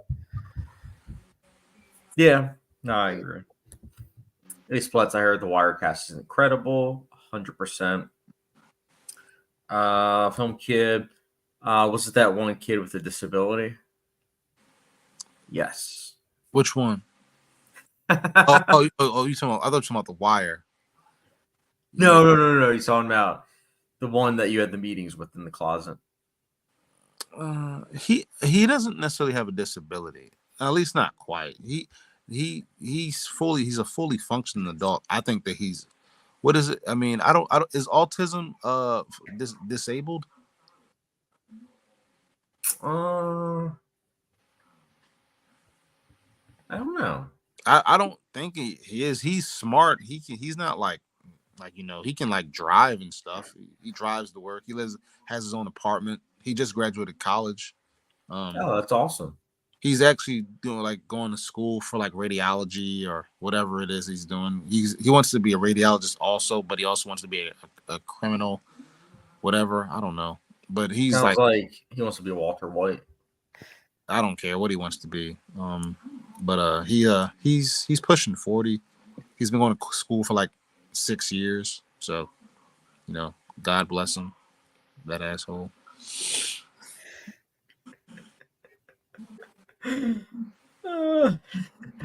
Ace Bloods, a question for all three of you. What is a show you wish you forget to watch for the first time again? Sorry, we'll let you take this away first. I think it's kind of obvious. Breaking Bad, because I really enjoyed watching that, and I would love to forget everything and experience that again. Game of Thrones. Oof, yeah, those are both great choices. I would say those two, but then also I would add Mr. Robot and Hannibal. Those are both shows as well. I would also say Boardwalk Empire, and this time watch it correctly. Yeah, you had that spoiled, which is such a shame because, like, I think you watched season 4 first, right? No, I watched season 3, then I watched season 1, 2, and 4. Yeah, so season 3 is like dealing with the aftermath of season 2, and so it was like a giant flashback for me than watching the 2 seasons that came before it. But it's such a shame because the season 2 finale, it's such a surprise. Like, at least if you watch it in the correct order. Yes, so that would probably be the best option for me to choose. So good. Film Kid, like guy at work, Marv said he was really annoying you. Yep. Jeffrey Epstein says, yes, I think this is in regards to autism with disability. It's good to know. It's good hearing from you, Jeffrey. We thought that you had died, honestly.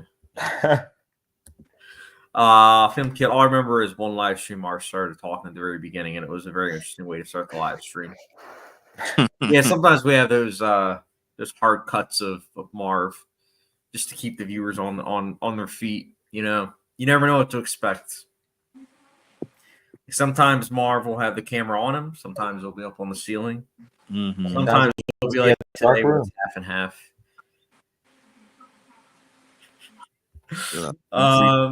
Jeffrey Epstein, The Sopranos, man. Also, he says, "YH, I'm dead, but I deserve, bro." Dude, it's such a great username that he have. I like it. Keep it. We're gonna get Marv's username is gonna be Walter White because he's never seen it. So we're gonna keep his username as Walter White until he eventually sees Breaking Bad. I still don't know why you haven't seen Breaking Bad, Marv. Exactly. It is absurd that you haven't seen Breaking Bad.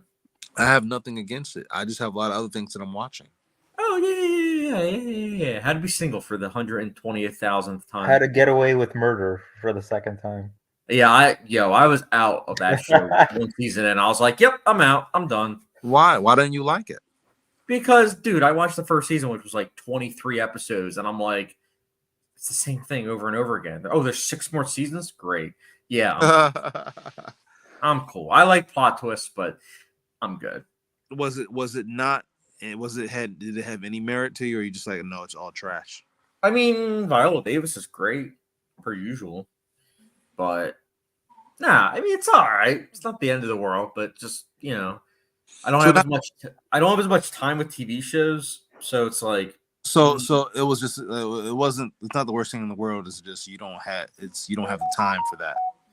I don't have time for, this person did this, but actually this person did this. Oh, this person's dating this person. Oh, but actually this person is dating this person, and then this person's dating these 6 other people. Did you know also that this person's dating this person, but then killed this person? And it's like, I'm good. Would you ever watch House? I know a lot of people like that show. I saw House. I saw some. I haven't. Nicolette watched it. She said it was good, but then she kind of fell out of it. I think she got like 4 seasons in, and she's like, "Yeah, it kind of got repetitive." I think that's the thing that I really hate about shows. That's why I stopped watching Walking Dead. Repetitive. It's still going on. There's like a bunch of spinoffs now. I know. That's why I jumped the shark a long time ago, and I'm done with it. And I just watched 28 weeks later, 28 days later. Oh yeah, you definitely did. And I'm like, this is the original Walking Dead. Oh yeah, that movie. I don't want to say inspired the whole genre, but it like revamped the zombie genre as it is today.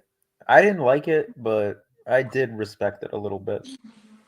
Oh, the behind the scenes is amazing with that. Like on 9/11, all of London was dead. So they were like, let's quickly shoot. So they quickly shot all of that stuff that you saw at the beginning. So it's like, it's so creepy. Wow. Knowing the behind the scenes of it too. It's so weird because it's going to be such a different way that they're shooting the sequel that's coming out, I think, next year. But they shot the original one on, I think they shot it on video, but then the third act, all of a sudden they shot it on 35 millimeter. But the third entry, it's going to be shot on an iPhone. I think it's an iPhone 16. No. Okay. Well, it will actually look like a good movie this time. I do respect how they shot 20 Days Later because it did give this, I don't want to say documentary-esque feel, but almost like a. It was more like a found footage kind of film almost. Almost, yeah.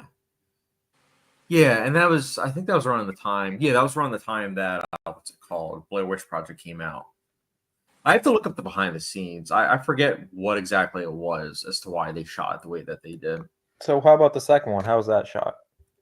It's very different. It's a different director. I think the opening 15 minutes of that is excellent, but besides that, it's not bad. It's enjoyable, but I don't know. The fact that they're doing a third one, I'm curious about, but I don't really know where it's going to go. Marv, I forget. Did you like 28 Days Later? Mm-hmm. I like both of them. I like them both a lot. Ace Bullets. I heard Boardwalk Empire is great. It's on my list. I'll watch it in the correct order, though. Oh, damn it. Yeah, I love the first 3 seasons. I think season 4 has its moments.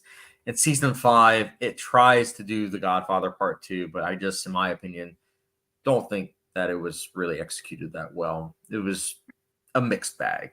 Wasn't terrible, but even on a second viewing, I wasn't a big fan of the final season. And I think, Sergey, you weren't the biggest fan of the final season. No, I think the first 3 seasons are great, and then the last 2 are just okay. Yeah. Film Kid, no, Marv isn't up on the ceiling. Marv is the ceiling. Jeffrey Epstein says there are a lot of spectrums of autism. Some of them can't normally function, and others are highly intelligent and become doctors, surgeons, etc. This is very true. I mean, we all know. One of my friends is autistic, and he's able to drive, and he's highly intelligent. Let's see. Ace Paulette says, my name is Walter Hartwell White. I live at 308 Negra Araya Lane, Albuquerque, New Mexico, 87104. This is my confession. Oh, it's such a great opening scene. Marv, you got to watch Breaking Bad. Hey, I'll watch it. Can I get you to watch something? What? I didn't think that you would be so willing. I just want to see you get roasted when you're like, Breaking Bad is just okay. But why are you assuming that I won't like it? I don't have anything bad to say about it. Because you haven't watched it yet. That's not bad. I have other stuff that I'm watching. Like for example, I just brought this TV. Hold on, I'm about to show it to you. Let me see. Can I flip this around? Marv, you can do whatever your heart desires. Hold on. Let me see. So this TV, I just brought that, right? So now I want to just have like a bunch of double features with it, like all week, right? And I'm excited about that. So I have like Doctor Sleep. I have like Army of the Dead. I want to watch Last Voyage of the Demeter. Oh my god, this is just getting worse. Listen, I really. These are literally all things that the TV's gonna break after these movies. Why? They're terrible movies. I mean, Army of the Dead is not terrible, is it? You think it's terrible? I don't like it. What about? I don't like it actually at all. Really? Yes, I really do not like that movie. So, especially the way it's shot. I do not like that movie. I'll give you that. I don't like the way it's shot either. Oh, everything is shallow focus. It's so boring. I want to watch. This is going to sound dumb, but I'm only watching it because I feel like I have to. But I have to watch the Rebel Moon director's cut of the second one. I have to watch that. I have to sit through that at some point. Yeah, the first one's brutal, man. It was really hard to get through it, but I did it. What else? It was another thing that I was trying to watch that I'm really excited about, movie wise. I think Scout's Guide to the Apocalypse. I think it's. I heard about that one. I didn't see it though, to be honest. That one. I just watched House of Spoils on Thursday. I don't know if you know what that is. House of Spoils. Is that the Mike Flanagan one? No, it's you know the one. Remember we were watching the Oscars at your house, and the girl who won from West Side Story, Ariana DeBose. Oh yeah. I heard. Yeah, it's on Prime. Yeah. I watched it. It's terrible. I hated it. I was in it. Here's the thing. I was in it because she's great. She's beautiful, and I'm in love with her. Right. So I watched it. But once it got to the end, I was like, this movie just cooked me. So the movie's terrible, right? It started off engaging, but it went off the rails very, very quickly. Okay. But I still had a good time watching it. Okay. I'm trying to think of another. It's a movie called Set Up on Netflix. It's a movie. It's a show called The Perfect Couple on Netflix I want to watch. I'm trying to think. I got some other things too. So Marv's allergic to good TV shows, it seems. Yeah. How? Those are all better than Breaking Bad. So I never said they were better. I just said I wanted to watch them. like the perfect couple. That's Nicole Kidman, Liev Schreiber. I'm excited about that. Marv, Hmm. you always talk about experiences though. Breaking Bad is like literally a life-changing experience. I don't disagree with you. My grandfather loves that show. I watched a couple Your episodes. grandfather's seen it, but you haven't. So we gotta get his He's the grandfather one on that the live introduced me to it. My grandfather. He's got Marv. He's got to take a belt and he's got to, you know. He never tried to beat me. My grandfather just put me in. He just boxed me. That's what we did. So, He's got to put the gloves on and box. How, like your grandfather's seen Breaking Bad, but he's the one that introduced me to it. That's how I know what it is. He said, "You see this right here? This is fantastic." I was like, "Oh, okay." Why don't you listen? You should listen. You know how they always say you got to respect and listen to your elders. Why aren't you listening to your elders? I watched episodes with them. They were cool. I just never went back to the beginning and watched all of it. So you're saying you watched a couple episodes here and there? Yeah, I've always told you that. I've never watched all of the episodes. I watched when I was with my grandfather. When I was with my brother, I watched episodes because my brother watches it. My grandfather watches it. So I've seen it. I just never watched it in its entirety. I will watch it one day. It's not like I'm saying it's trash and I hate it and it's the dumbest thing ever. I'm saying I'll watch it one day. Why is that not satisfactory? What's holding you back from watching it? I have a lot of different things that I've been like interested in watching. Like I want to watch well, I shouldn't say watch. I want to rewatch a couple things. I want to rewatch Game of Thrones. I want to rewatch C. What was I just watching? I was just watching when I tried to get you to watch Sergey. I Know What You Did Last Summer. I was just rewatching that on Wednesday. I have a higher chance of watching Newsroom than that. Yeah, I'm never watching Newsroom. Film Kid, Chad, you know you can change Marv's name on StreamYard. Yes, I do. See? No, I guess you mentioned the morning show, I guess, right? Is that what you mentioned, Marv? No. So I wanted you to watch I Know What You Did Last Summer. And I thought we switched. I thought me and Chad switched. That's what I was getting at, right? Chad wanted to be a smart aleck, right? So here's the deal, right? So he does have that one, right? But no matter how you slice it, neither one of you are going to watch either one of those shows. So not necessarily. It's the same probability if you watch from Breaking Bad, Marv. No, because it might be actually higher. No, because that's not true. Because I actually will watch Breaking Bad one day. Oh, you will. Okay. YouTube is still around in like 60 years. It's not true. I'm telling you, I'll watch. We're gonna be senior citizens. Like Marv's gonna be in his 80s. He's like, Chad, have you ever heard of Breaking Bad? I'm gonna be like, you mean the show, Marv, that I've been telling you now for 6-7 decades about? Yeah, that one. I'm trying to watch Fast and the Furious 50 right now. I will get to it eventually. I will. I have no problem with it. Everybody thinks Breaking Bad. It's not just YouTube. I have nothing bad to say about it. It's on my list. It's on there. I have I want to watch Sons of Anarchy. I've never seen Sons of Anarchy. Uh-huh. You know what I'm saying? That's one of my brother's favorite shows. What other show I want to watch? I just saw it on Netflix. There's a show called Dead to Me with Linda Cardellini and what's her name? Christina Applegate. I really want to see that. That's on my list. Good Girls with what's her name? Christina Hendricks. I want to see that one. These are all ones that are ahead of Breaking Bad. I'm not saying they're better than Breaking Bad. I'm just saying watch them right now. That's what I want. That's what I feel like we got to rearrange the list a little bit, Marv. Those are more enticing than one of the greatest shows ever made. They're not more enticing. It seems Marv needs female characters. Okay.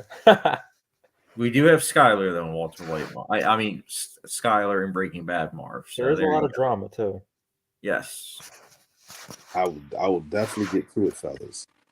I will watch it one day. But if you really want to move the needle, you'll take this bargain that I have for you. Or Sergey. One of you can take the bargain.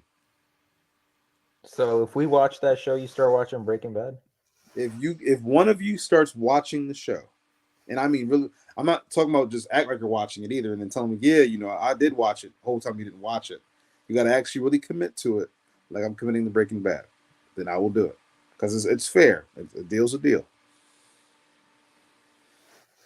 Marv, I don't think you're gonna commit to Breaking Bad though. I will if you You'll be like, oh, the first episode was just okay. I just don't know. man, I'm putting my money where my mouth is, right? Because now because you want to be a smart aleck, I gotta get you now, right? Now, both of you, if you both commit to watching a show that I point out, and you both have to watch it, I don't care if you like it or not. Before I was going to try to help make it something that you might be able to enjoy. Now I don't care. Nice picking What's the show? You have to watch. Dang, I have 3 options for you. You can. I'll even let you pick the morning show, C, or I Know What You Did Last Summer. You have those 3 Morning options. show. Morning show, yeah. All right, watch the morning show, and I will watch Breaking Bad. Deal? But when will you watch it? Like Whenever you when will you watch the morning show? Whenever you set the morning show, I'll start Maybe Breaking next Bad. week. I promise. I will start it. Promise. That is a deal. All right, I'll watch one episode, and then you got to watch one episode. For every episode that you watch, I watch Breaking Bad. Well, there's less episode in the newsroom, right? So are you only watching like 13 episodes? No, the morning show is 3 seasons. 3 seasons. What is it? 10 episodes? I believe so. 10 episodes a season. That's still only 30 episodes versus Breaking Bad. We have a bunch of comments. Ace Pletz, Marv needs to watch Mr. Robot. Agreed. Sergey, where are you on Mr. Robot now? I think Sergey, you're on season 2, right? Yeah, I'm on season 2. I need to continue actually. Ace Pletz also says Marv 100% agree. The Walking Dead fell off so badly and was so repetitive. I found that out 2 seasons in. 8 seasons. Holy cow. Jeffrey Epstein, true. Breaking Bad gets boring after season 3, man. What? That's a hot take. Ace Pletz, Breaking Bad literally gets better every season. Yeah, I'm more in line with that. Although Jeffrey Epstein says cap. Forgot my cap on today. Film Kid Marv, you were watching I Know What You Did Last Summer, and you're saying I'm watching other things right now. Oh, telling you to sit down and watch it. Well, we made the deal, so whenever they start, I'll start. All right, Chad, you watch episode 1. I'll watch episode 2. It's a collaboration. No. Both got to watch episode 1. Oh, Marv. It shouldn't be that hard if it's for the greatest show I've ever made. Ace Pletz, most people would say 5 and 4 are the best. 100%. Ace Pletz, Chad, what's your full thoughts on Westworld? Is it worth watching? So it's actually funny you mentioned that show because that's like a big debate among me and Marv. I love Westworld. Like, I think season 1 is fantastic. Season 2, I also think is fantastic, which is the biggest contention between me and Marv. And then season 3, I think, is a huge step down. Still enjoy it to an extent, but it's not at the same level as the first 2 seasons. Season 4, I do think, is better than season 3, and I think it does actually retroactively make season 3 stronger. And it does have a pretty cool twist about halfway into that season. I think the twist is really good. And I honestly love the series finale. Like, I was happy to hear it got canceled because I was like, yes, that's the way to end it. Marv, I know, loved season 1, hates season 2. He thinks season 2 is the same quality as Alien Romulus. Season 3 he really liked. And then season 4 he liked until he didn't like. No. Season 1 is a masterpiece. It's the greatest season of television ever made. Other than Game of Thrones season 4. There is not a second season of Westworld. Westworld season 3. He's like, what world? Westworld season 3 is actually Westworld season 2, and it's a okay sequel. It doesn't live up to the first season, but I will take it. It is what I expected. It's what I thought the story was going when the first season ended. So I'll take that. It's an okay sequel, not a great one, not a bad one, but it's okay. If someone told me it was mediocre, I couldn't argue with that. Now, season 4, on one hand, I think it's a great ending to the story. On the second hand, it's kind of more of what was wrong with season 2. So season 4 is a really mixed bag for me, but I lean more into the positives with season 4 than the negatives. And I do like certain episodes and certain moments throughout that season, but it still has some yeah from season 2 sprinkled in there. So those are my thoughts. Jeffrey Epstein, but how does Breaking Bad affect LeBron's legacy? LeBron sucks. Gramps cool as FOK. His plus Mark, please watch Breaking Bad. I'm begging you. See, Mark, you got beggars. You got beggars. They're begging you to watch the morning show. They're begging. There's no discussion of the morning show. And this They have to watch the morning show too. Then, hey, you guys, everybody involved. Ace plus, I just noticed Lighthouse Lover. Actually, Ace, it gets even better. Look what I have now.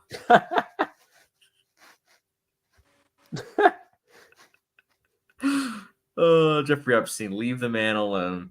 Breaking Bad isn't beating Scooby-Doo. What? We got a comedian. Film Kid, we're going to be here forever if Mark keeps talking about TV shows. Film Kid, I feel like Furious and Deadpool Wolverine are not going to hold up on a rewatch. I've seen Furious 3 times. Jeffrey Epstein, I'll watch Mickey Mouse Wonder Clubhouse if you guys watch Sopranos. It's pretty much what it's the equivalent of, right? With Morning Show versus Breaking Bad. Ace Blood's Game of Thrones season 4 is so good. Absolutely agree. Film Kid, I really hope Ex Machina gets re-released next year. It actually got a re-release this year, so I don't think it's going to get a re-release next year. But I see what you're saying because next year it turns 10. But I think that because they did the re-release this year, I don't think it's going to happen. It's cool, though, that we're getting a re-release of The Witch this month, and then next month a re-release of Marv's favorite film, The Lighthouse. Please stop. Marv, you know you love that movie. I do not. I hate it.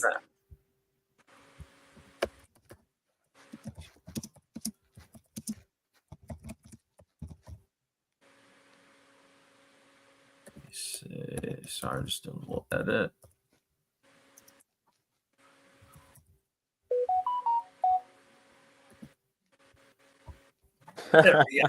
There we go. Now we're back. Ace Blitz. No one in this chat has watched the morning show. Yeah. Breaking Bad, though. Jeffrey Epstein, none of watch that stuff. Yeah, Marv, we gotta. Yeah, we just the morning show on NBC. But here's what I'm saying though. You see how you're dismissive of it, right? Oh no, I know it. I know it's a good show. It's gotten a bunch of Emmy nominations. So, but I have the attitude that I'm even before this deal, I was going to get to Breaking Bad. Why haven't you even thought about the morning show? It's you know why I don't have Apple TV. So it's I don't want to hear that because you do because I gave it to you. I gave it to you. You gave it to me, but now I have to download the app on. That's not hard.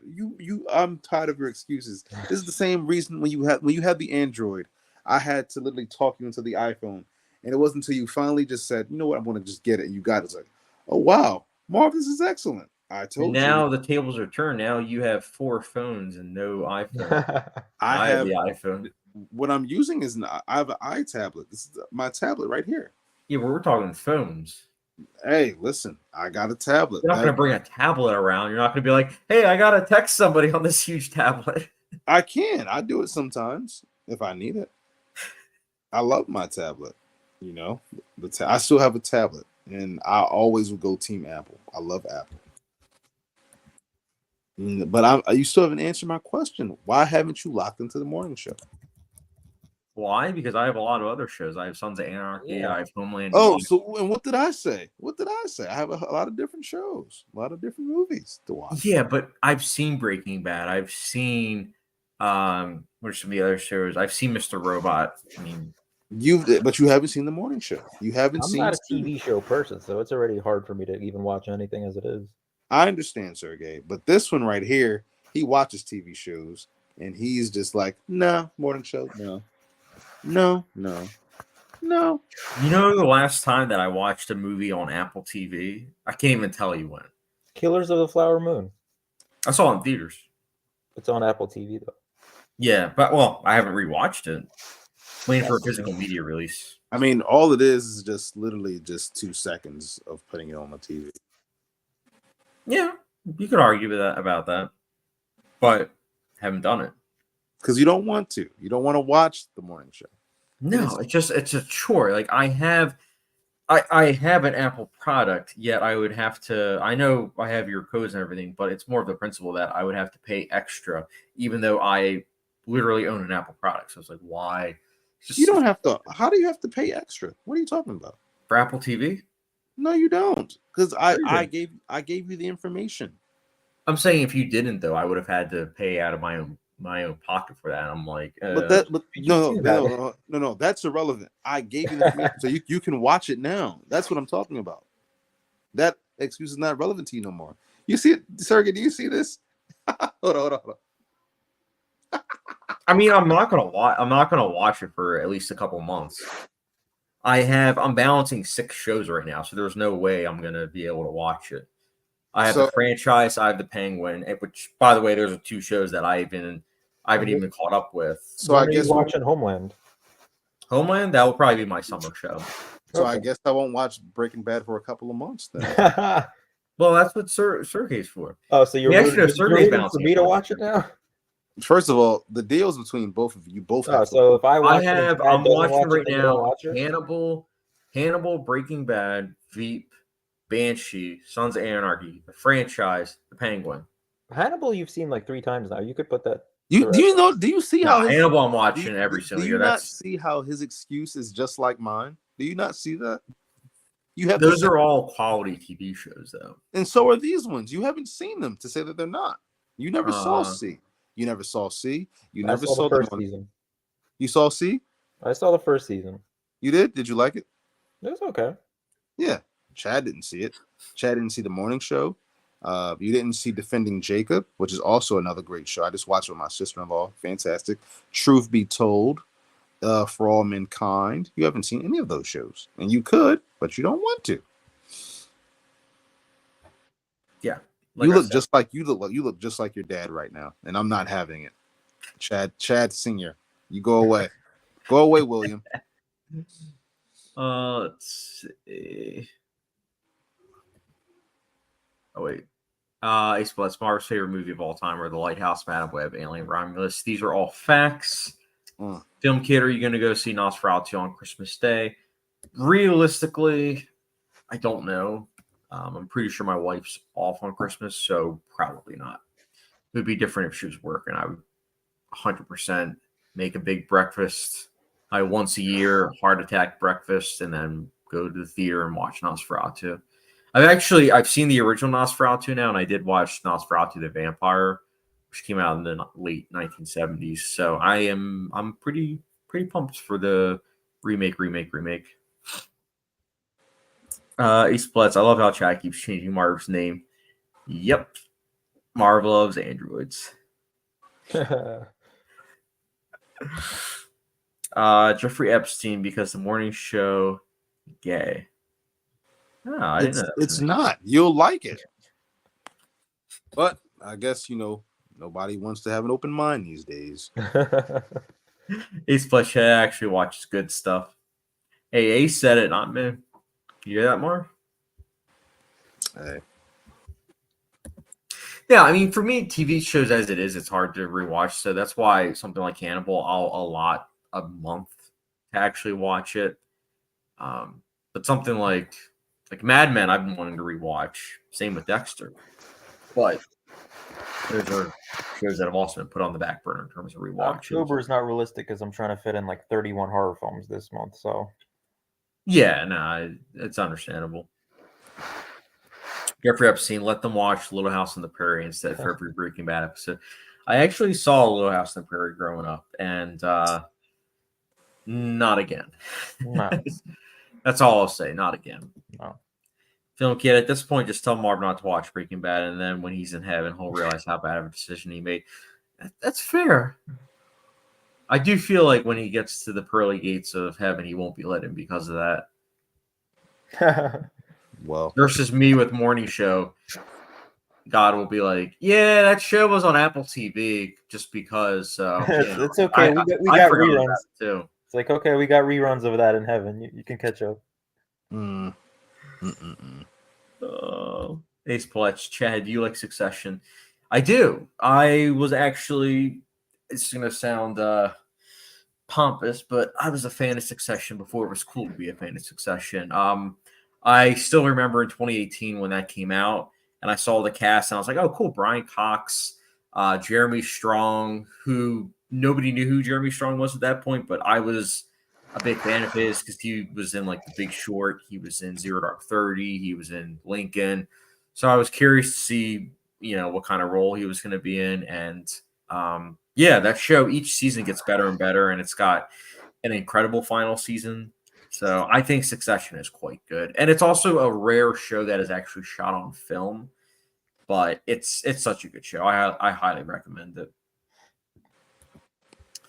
Splits forgot to say, I got one of my friends to start watching Dexter. We finished season 2. Oh, nice. How's he liking it? Season 2, I really like. Splits, I feel like there's no way Marv gets to the final episode of Breaking Bad and doesn't like it. Agreed. Film Kid, are you going to go see The Apprentice? So Sergey and we actually saw that on Thursday, and we both liked it. And actually, my review is going to be dropping, I think, in like 45 minutes for the movie. So yeah, I liked it quite a bit. I think that it was surprisingly apolitical. It's a very journalistic approach, which I think was very smart. But I think that, and I said this to Sergey, I think that's similar to the movie Noah with Russell Crowe. I think that because it's a nuanced take and that it tries to find a middle ground, I think that it's not really going to find an audience. Maybe over time it will, but I don't think right now it's really going to make that much money. But we'll see. Ace Blitz, looking forward to Succession. I heard the acting is insane. Yeah, every single performance in Succession is great. It's interesting because all the characters are so easily hateable, but at the same time, you can't help but also empathize with them. Like you get with where they're coming from, and yeah, it's interesting seeing their arcs. Jeffrey Epstein, Murder, She Wrote was good too. I heard about that show. I never actually watched it though, to be honest. Ace Splits, yeah, he really likes Dexter so far. Oh, good. It's going to be hard to get through season 3 though, because season 3 was not a fan of that one. Jeffrey Epstein, if you wanted to fall asleep out of boredom. Oh, about Murder, She Wrote. Yeah, that show was so many seasons long. I was like, I don't know. Film Kid, I got to go because it's getting very late for me, but have a great rest of your live stream. And remember, Marv, you're my least favorite. Oh, snap. Oh, the tables have turned. See, Marv, what happens when you don't watch Breaking Bad? Well, I'm saying, see you, Film Kid. See you next week, buddy. Can't wait to show you my top 100. Yes, I think that's a good segue for us to. Well, first of all, Film Kid, it was good hearing from you. Good time. But yeah, everyone that's in the chat. So I, on a whim, reached out to Sergey and Marv, and I was thinking about it. I was like, it would be fun. It would be a lot of fun where we put all 3 of our top 100 films list, and we have to basically try to find movies that all 3 can agree on that would be in our top 100. And there will be some times where we'll have to make compromises. So, for example, if a movie of Marv, we'll say for the sake of argument, a movie like American Pie, Marv pitches as, hey, this is my top 100. Can this be in our top 100 for all 3 of us? He's going to have to convince me and Sergey that that's going to be in our top 100. And if he's not able to convince either of us, then that's put on the wayside. You can forget about anything that's 80s and older because it might not, Marv hasn't seen half of these movies. So. Yeah, nobody's going to like my list. Oh, I mean, it's going to be very interesting, Marv. I mean, because there's going to be a lot of there's going to be compromises because there's going to be some movies that I look at it this way: the movies that all 3 of us agree right away, where it's like, yeah, that's in all 3 of our top 100. There's going to be the easy, but it's going to be hard when 2 out of the 3 agree, and then we have to then convince the third person, or because you have to find some way for 300 movies for you to find 100 Well, that I you can't agree wait for the lighthouse argument. on. No, there's no argument. That movie should be on nobody's list. Just like How to Be Single. You never saw it. I at least saw that atrocity. We're already starting this argument. I saw that atrocity at your house. You've never seen my favorite movie. I saw some of it. You didn't see the movie, Chad. That's like me saying I saw some of Breaking Bad. You did see some Breaking No, I did, but it's like I can't judge it off of that. I don't know. I'm not judging. I don't have it logged on Letterboxd. I think I have it on my watch list though. Yeah. Why, Marv? If you know what, if you want, I will add. I gotta watch it now just so I'm prepared for next week. It's on. Let me add. I'm going to do it right now. I'm going on my library website, and How to Be Single. See, it's tough because I don't remember how it's like to be single anymore. Well, I recently watched it twice in the last month. And you didn't log it on Letterboxd, you hack. I barely use Letterboxd. I'll go on there and I'll put a couple movies that I've watched on there. All right, there we go, Marv. They have the Blu-ray, so top of the line quality because it doesn't have a 4K. I just placed a hold, so I'll watch it within the next 3 weeks. There you go, buddy. Mm-hmm. I have my library right now. I have holds on. Let me go back. I love these holds. I have a hold on. You could just watch it on Netflix. Yeah, Marv, for you, I'm going to watch the best quality. I have holds on How to Be Single and Borderlands. Probably about the same quality. Borderlands.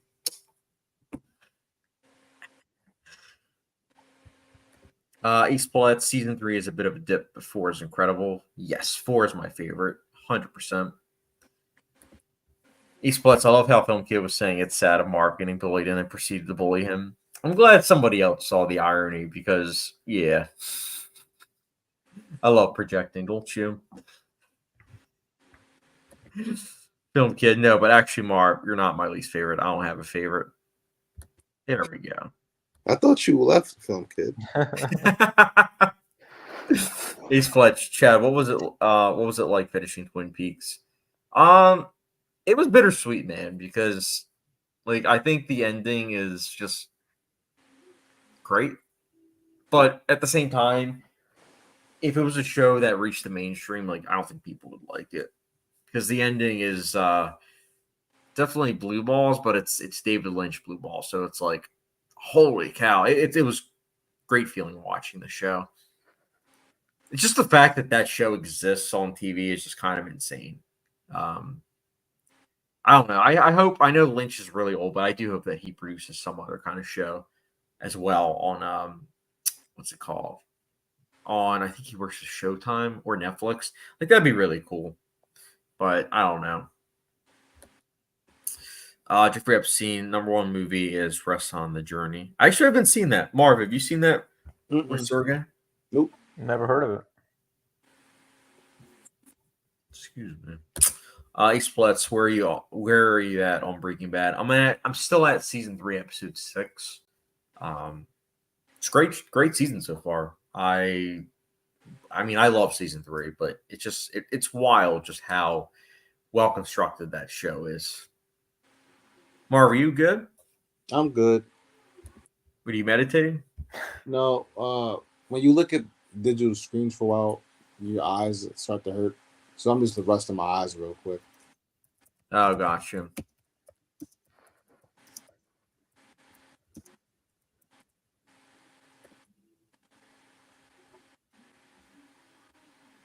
That's good to know.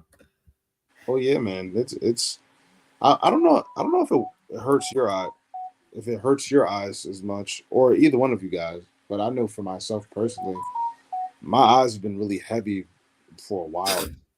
Not today. I'm not talking about to right now. I'm talking about like as far as like like watching TV on the tablet on my phone.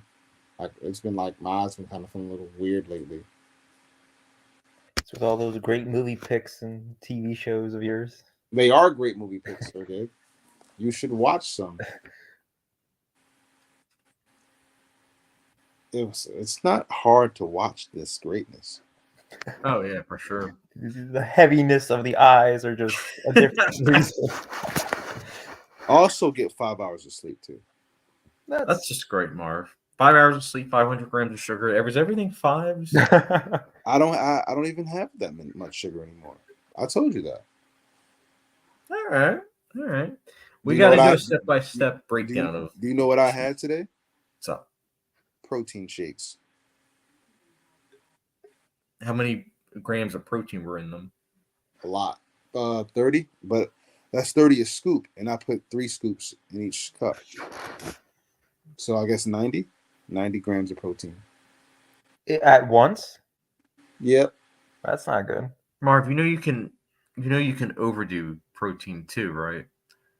Yeah, I'm getting that. I mean, 90 isn't bad because it's based on weight, but not at the same time. Like, yeah, you gotta spread it out. same time. Like Oh, Marv. I started breakfast. Before I left out for work, I took 3 big scoops, put it in the bowl, shook it up with some water, had that. Then When you I got snorted. You Then really, snorted Marv, another you really scoop. don't find a middle ground on things, do you? You either don't eat protein or you eat not like too much protein. I guess you would have to say so. But when I came home, before when I text you, are you ready? When you didn't answer, I went in the kitchen. I had 4 big scoops of protein. So I guess that's 120. So I guess today I've had 210 grams of protein. Marv, what are you doing like a bodybuilding competition? Why so much? I didn't need anything. So I just said I'll just go crazy with the protein. But you're not Popeye. You don't need that much protein. That's Well, spinach. like for example, I told you when I eat eggs, I have 7 eggs a pop because I need to eat a lot. That's too many eggs. I have a big appetite. I need to eat a lot. Yeah. For example, when we go to On the Border, right? I'll order a lot of chicken, right? Because I want to fill myself up. Like you probably eat and probably save some for the trip home. No doggy bag for me. I'm cleaning the plate. I can't stop until I'm done the food. And if I can't finish it, that means there was a lot of food, and I'm happy. I mean, Marv, I would say 90 to 100 grams of protein is really good, but you don't want to do that in one sitting. You want to spread it out. Like I would recommend 30 grams per meal. So like 30 for breakfast, 30 for lunch, and then 30 to 40 for dinner. So you're talking about 120 per day? No, I'm saying spread it across multiple meals, not one. Yeah, 120. So You ever heard the phrase "don't put all your eggs in one basket"? Same thing with food. You don't want to eat. You don't want to have it where you eat 0 calories for breakfast, lunch, and then for dinner, all of a sudden you're eating 1,500 to 2,000 calories. Okay. So, by your estimation, I've eaten a lot of protein today, or drunken a lot of protein. You have, yes. I'm glad you said that because I was definitely about to make me another cup of it. Probably gonna do about 5 cups. He's Oh, gonna snort the 6th. Oh God! But it's really filling, man, and there's only 2% sugar in there. Marv is thinking about how good Westworld season 2 is. Absolutely. Jeffrey Epstein, Uncle Marv, ready for the retirement home. The names. Yep. Marv loved digitally shot movies over film. Hashtag Westworld season 2 is amazing. What's wrong, Dad? Huh? Oh, I don't have any.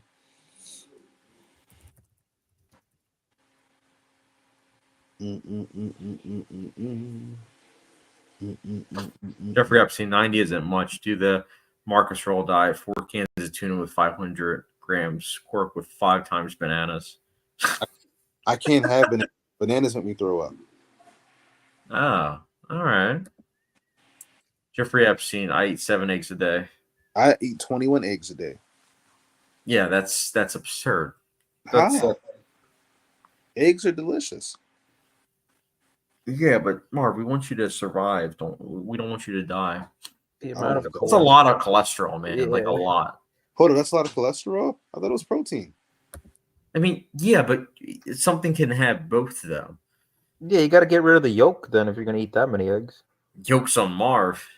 Yeah, Heart attack's knocking on his door. Knock, Uh, knock. Who's there? Cholesterol. Cholesterol who? Heart attack.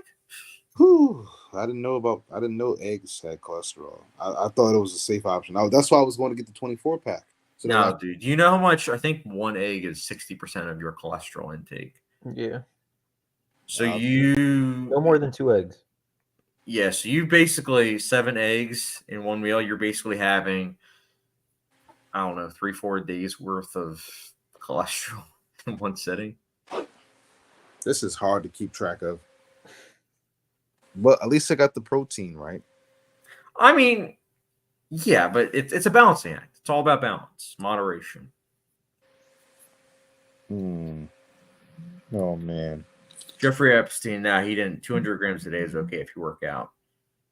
I didn't work out today. I have my weight right here.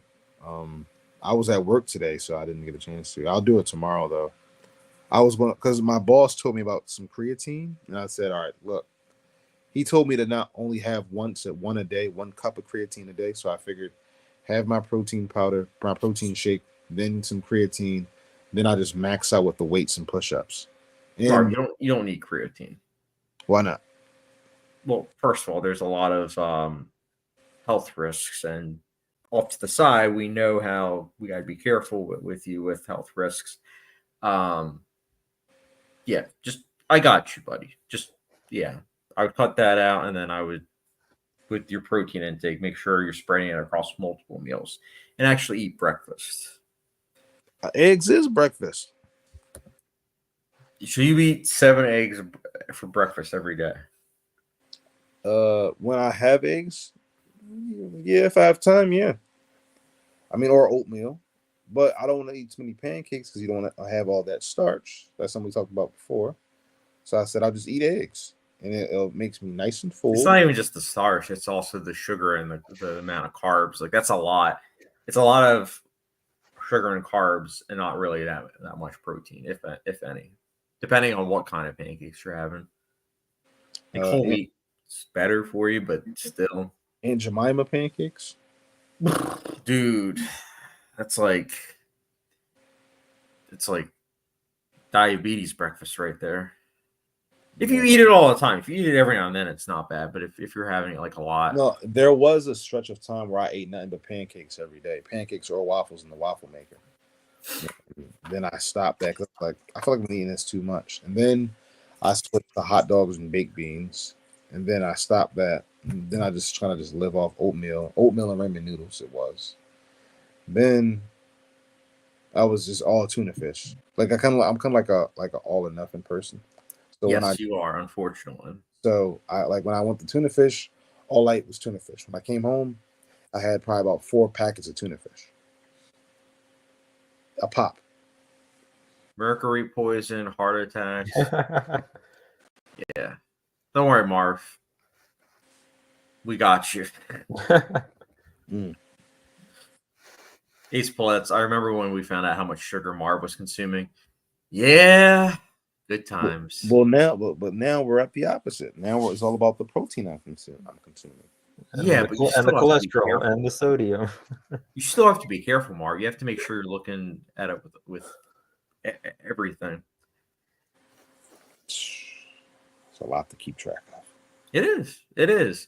This is one of the reasons why, though, that America's kind of screwed with this, and it doesn't help that the FDA, makes things complicated. But yeah, this is why a lot of people don't even bother with trying to be healthy because it's made to look so complicated. Because I will say that eggs in moderation are good. Like, I'm not saying that, if you have an egg a day, it's bad for you. What I am saying, though, is 7 eggs in one sitting, 7 days straight. It's not good.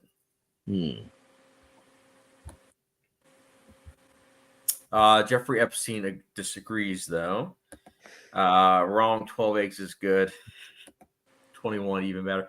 We got a nice little troll. Yeah, that definitely is Cat Jeff. Oh, yeah, he's a troll. Tuna with pen and pesto. Andy Kishore, then buy, take out, then eat, take out. They're all giving you the wrong advice, Marv. That's all I'm gonna say. Marv, what is your favorite food and drink? Oh, we gotta hear this.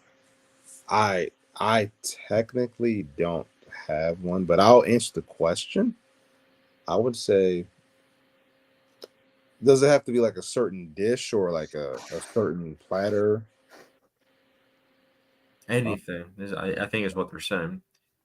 Anything? I would love. All right, right now I would love some candy yams with some cabbage, some macaroni and cheese, and some mango habanero wings. And as for a drink, probably some strawberry oat milk. Strawberry oat milk? Mm-hmm. You drink oat milk? Yeah, I told you that's when we got the ice cream from last year. Yeah, I mean that's ice cream. I didn't realize you drink oat milk. I told you I love oat milk. That's when that's what made you get it.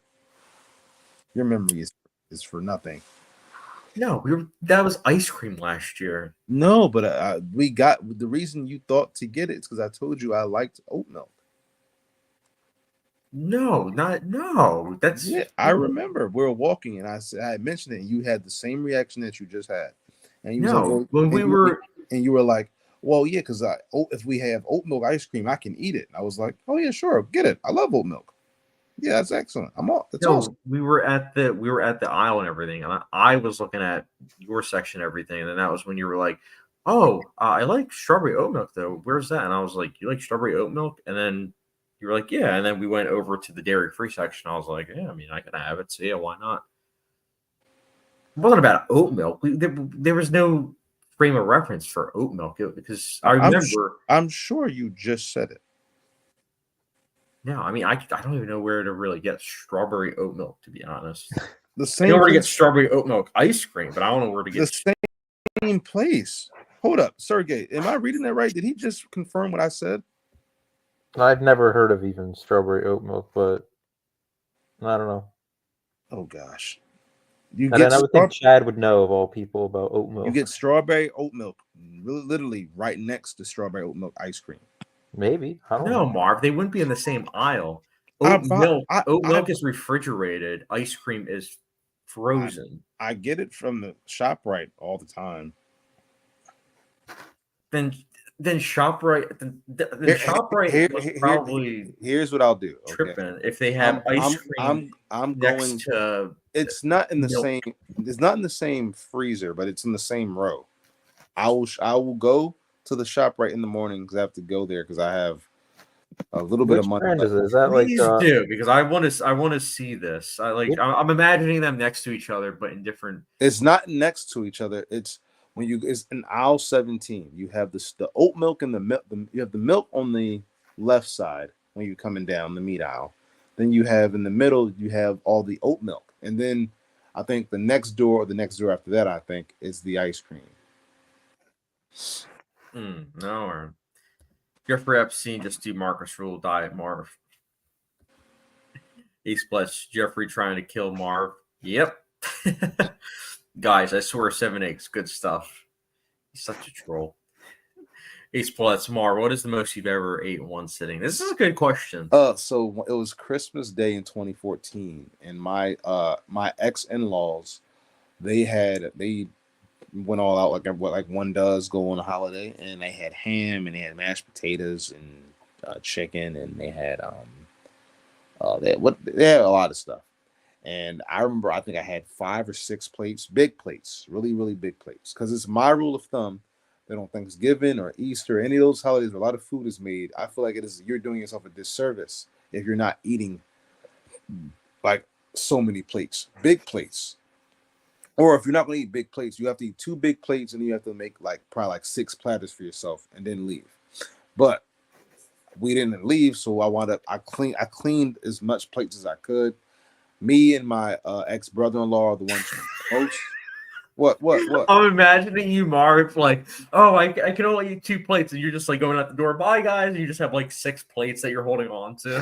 Have you never seen the meme of people leaving Thanksgiving and they have like all these platters? That happens every No. year. That happens every year. I'll send you some. When I go over people's house for Thanksgiving, I usually just have 1 plate. If you're lucky, I'll have a second one. Nah, That sucks. that is not how I'm living, dude. I don't know how you living like that, bro. It's Thanksgiving. I have to eat.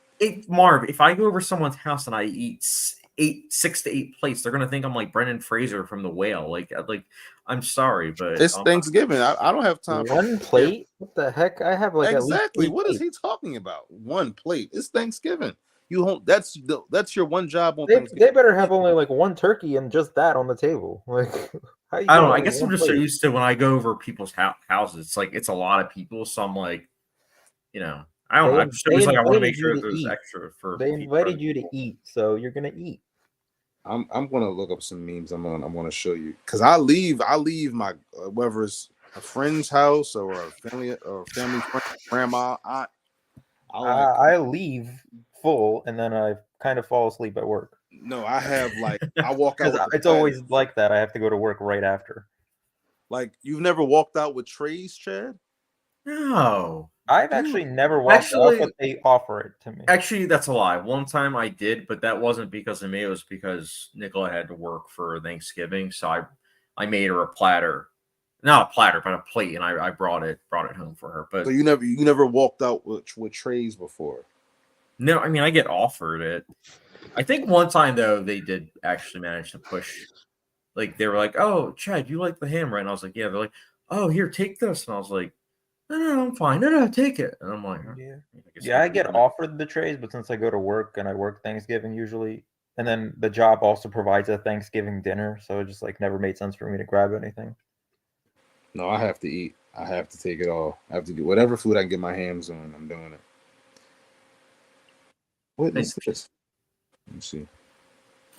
Jeffrey Epstein, Marv, we need to give this guy some protein coops. Oatmeal, good stuff. Hey, Splits, Marv, how do you feel after eating all of that? Ever eaten all of the protein that I had today? No. Those 6 plates. Oh, yeah. I didn't even get to the bottom of it. So when I was done, I literally never felt more like I was about to explode in my life. It was that bad. I could feel my stomach ready to pop. Like it was like it felt like at any second my chest to my stomach was gonna rip open because I was so full. It was all compacted. I couldn't move. I felt like my stomach grew right there. It was interesting. It was a real alien moment. Yes. Oh gosh. Looks like Splits is on the same page as me. I only have 1 plate as well. I never even considered a second one. You guys are crazy. I think sometimes I don't know. Every family is different, but when I do go over my wife, her aunt's place, like she's like, "You didn't have a second plate," so I'm like, "All right, I guess I'll have a second plate." But I've never been like, "Oh, you gotta have a third, fourth, fifth, sixth. You gotta have 6 plates and bring 2 home." Like it's never been like that. Well, I guess it varies based on culture. That too. Like if you're not eating enough, then they think you're not eating. You don't like the food, or I think that's everybody because I'm eating everything, even if it is trash. I gotta eat. Beggars can't be choosers. Yeah, facts. That's how I'm looking at it. It's Thanksgiving. Oh gosh, Jeffrey Epstein, bro, went to Dagobert Duck's house and got 1 wing at Thanksgiving. Oh. I can't believe that. Marv is going to star in The Whale too if he keeps eating like that. I've been eating like this my whole life. I don't gain weight. It's because there are times where you won't eat anything, and then other times you'll eat as if it's your last Thanksgiving. Absolutely. But as if you're getting ready for Eli Roth's Thanksgiving. Also, I walk a lot too. That's the big component. I walk like constantly. Like I walk an hour and a half home every day. You should keep track of how many steps you do. I thought about it, but I just Chad, you got us all beat. Yeah, I think today, how many steps did I do? Let's see. Today I did 15,979 steps. Not bad. I got one. I found one. I'm about to send it to you, Chad. Hold on. I'm trying to find another. Ace Blitz, I'm dying at Marv explaining him being that full. Yeah. Marv's an all or nothing, that's for sure. All or nothing. I feel like it's the perfect way to live, man. No comment.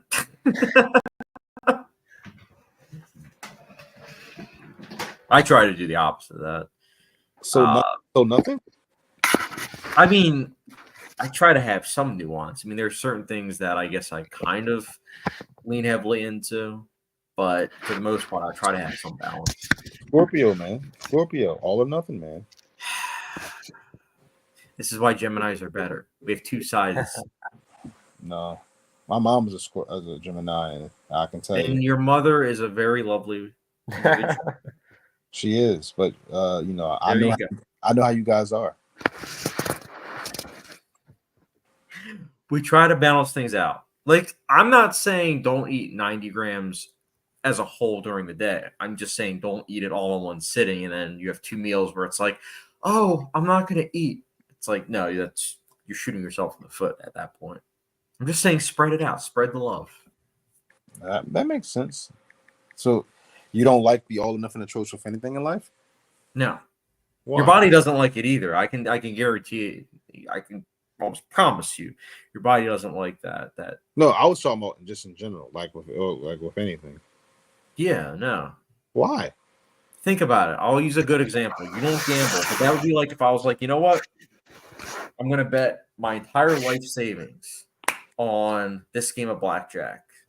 It's like, no, just bet one hand, $20.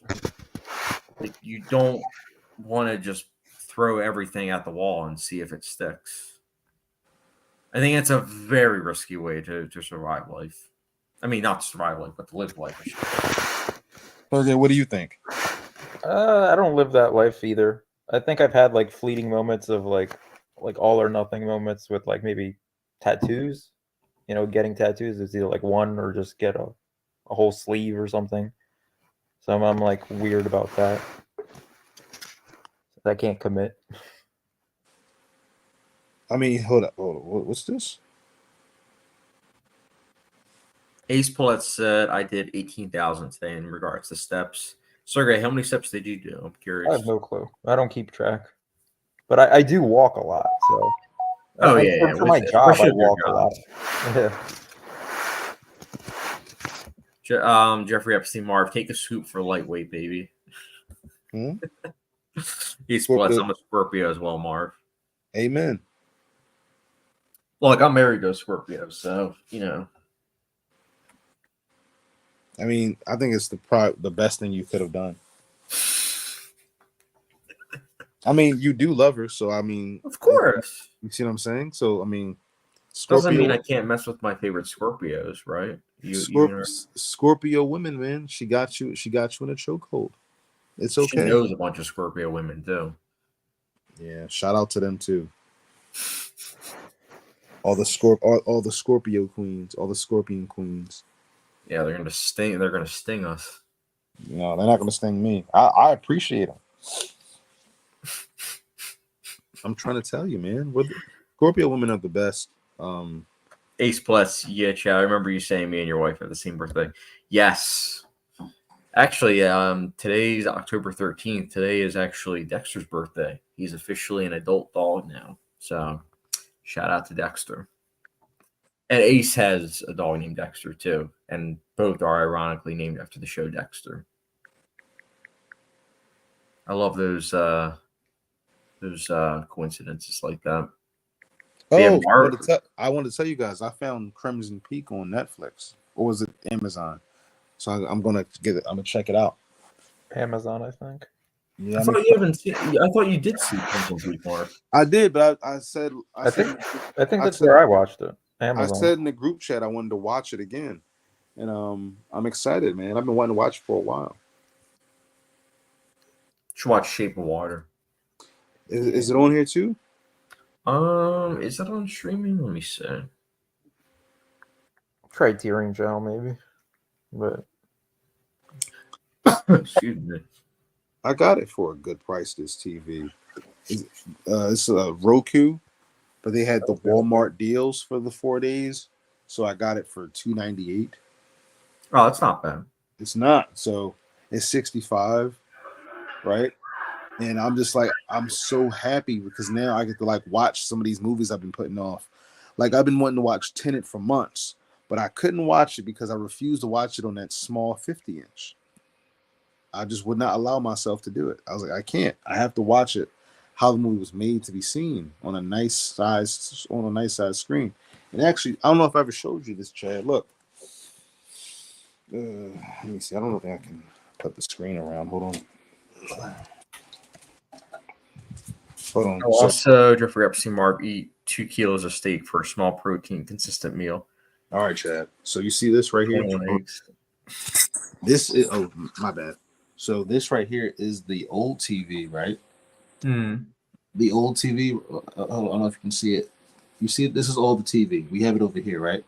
So that's my dad's 75-inch, but the maintenance man broke it. So we couldn't watch movies and stuff like how we used to. Like he had the surround sound and everything. It was our home theater, but the maintenance people said that because the maintenance man didn't see himself break it, they can only reimburse us $150. They weren't trying to reimburse us for the whole thing.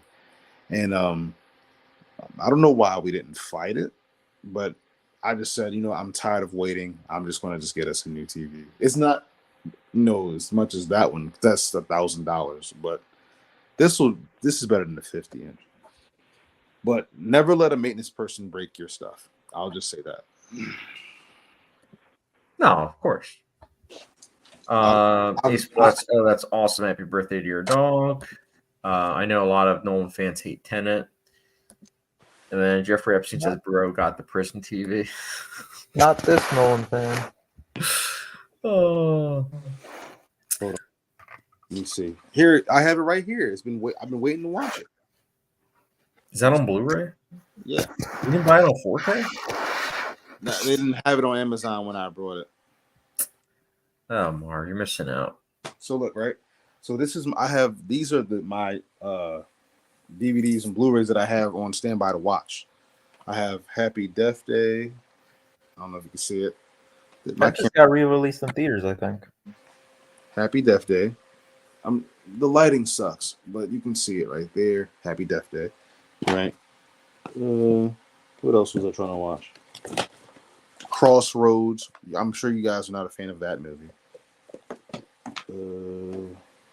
Tomb Raider. She's All That. Which Tomb Raider? 18.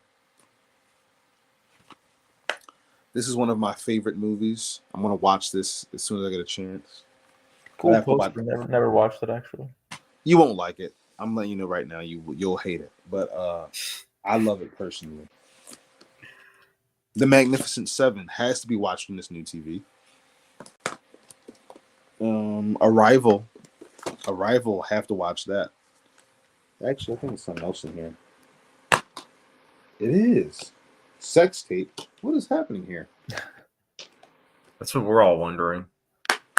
Okay, so probably watch that one. Oh, and Chad, look what I brought. Hold on. What's up? What do you got? I don't know if you can see it. See? Westworld Season 3? Yeah. I'll watch it as soon as I get a chance. He's blessed. I've never seen Tenet. Do you like it, Chad? I do like it. I've seen it 5-6 times. Wow. I enjoy it. Wow. I didn't realize you saw it that many times. Yeah, I saw it right away. I saw it twice in theaters. And then I saw it when I first got it on 4K. And then I think I saw it a fourth time with Jeff. Shout out to Jeff because he had never seen it before.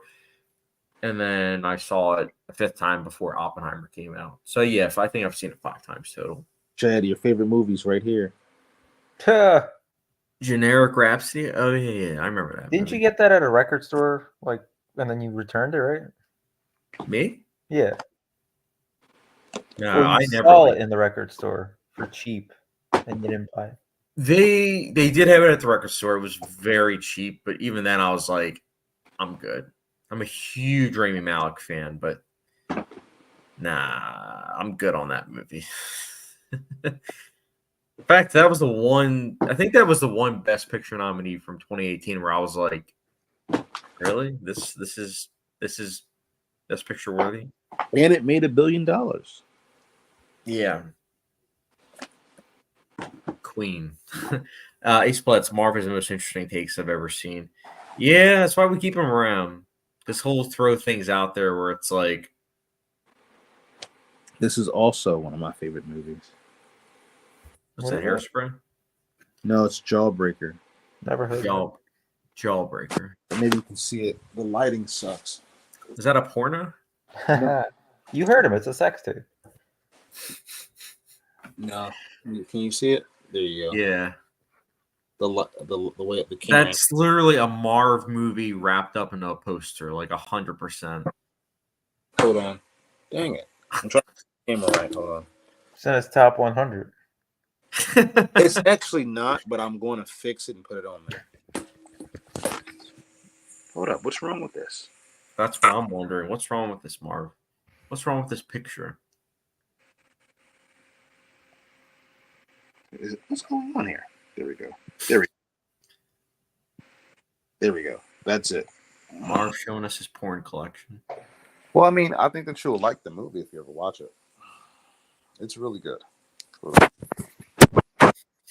I saw it when I believe I was 6 or 7. It was like, I don't know if you, well, I know you probably couldn't, Chad. I don't know if you was allowed to watch like HBO at like nighttime. No, I didn't even have I didn't have cable growing up. So when I was a kid, so I was like 6 or 7 when I saw this movie. And whenever my parents went to sleep and they didn't realize that I was still up, I would go watch TV in the living room.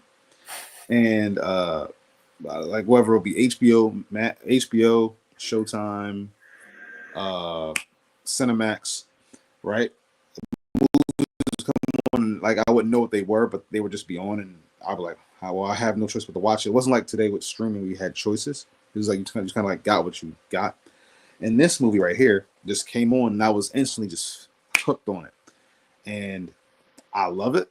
I love it so much. It doesn't have the best reviews. Roger Ebert tore this movie a new one, right?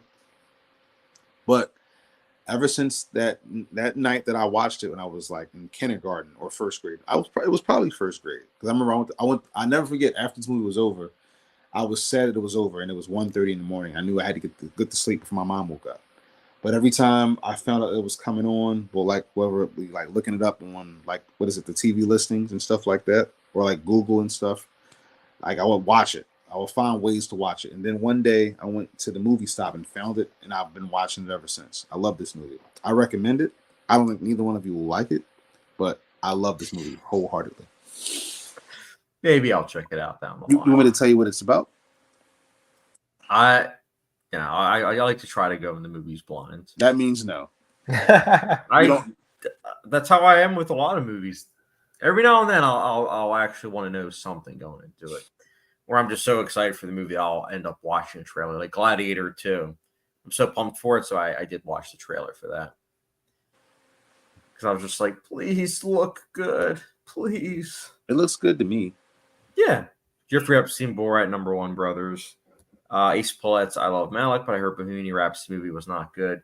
Yeah, it's Ace Paulette's also says Marv will put Alien Romulus on the top 100. I will not. Will. By default, he has to have that. Can't articulate HBO at night sometimes was something I didn't expect when I was younger. Yeah, I didn't have HBO growing up, so I was very late to the HBO scene. Like 18, I think, 18, 19. So, But all right, so just wrapping things up real quick. I'm gonna say look forward to next week. We're gonna start our top 100 movies of all time. This isn't necessarily top 100 for one of us. This is us three combining our top 100 movie list for each one of us and trying to find common ground, whilst at the same time trying to decide which ones. Because keep in mind, there's probably going to be almost 300 movies between us that we're going to have to whittle down to 100. So I think it's going to be a lot of fun seeing audiences, like, subscribers reacting to our three lists. I already know Marv's list is going to be it's going to be interesting. Oh, wow, Marv is out. He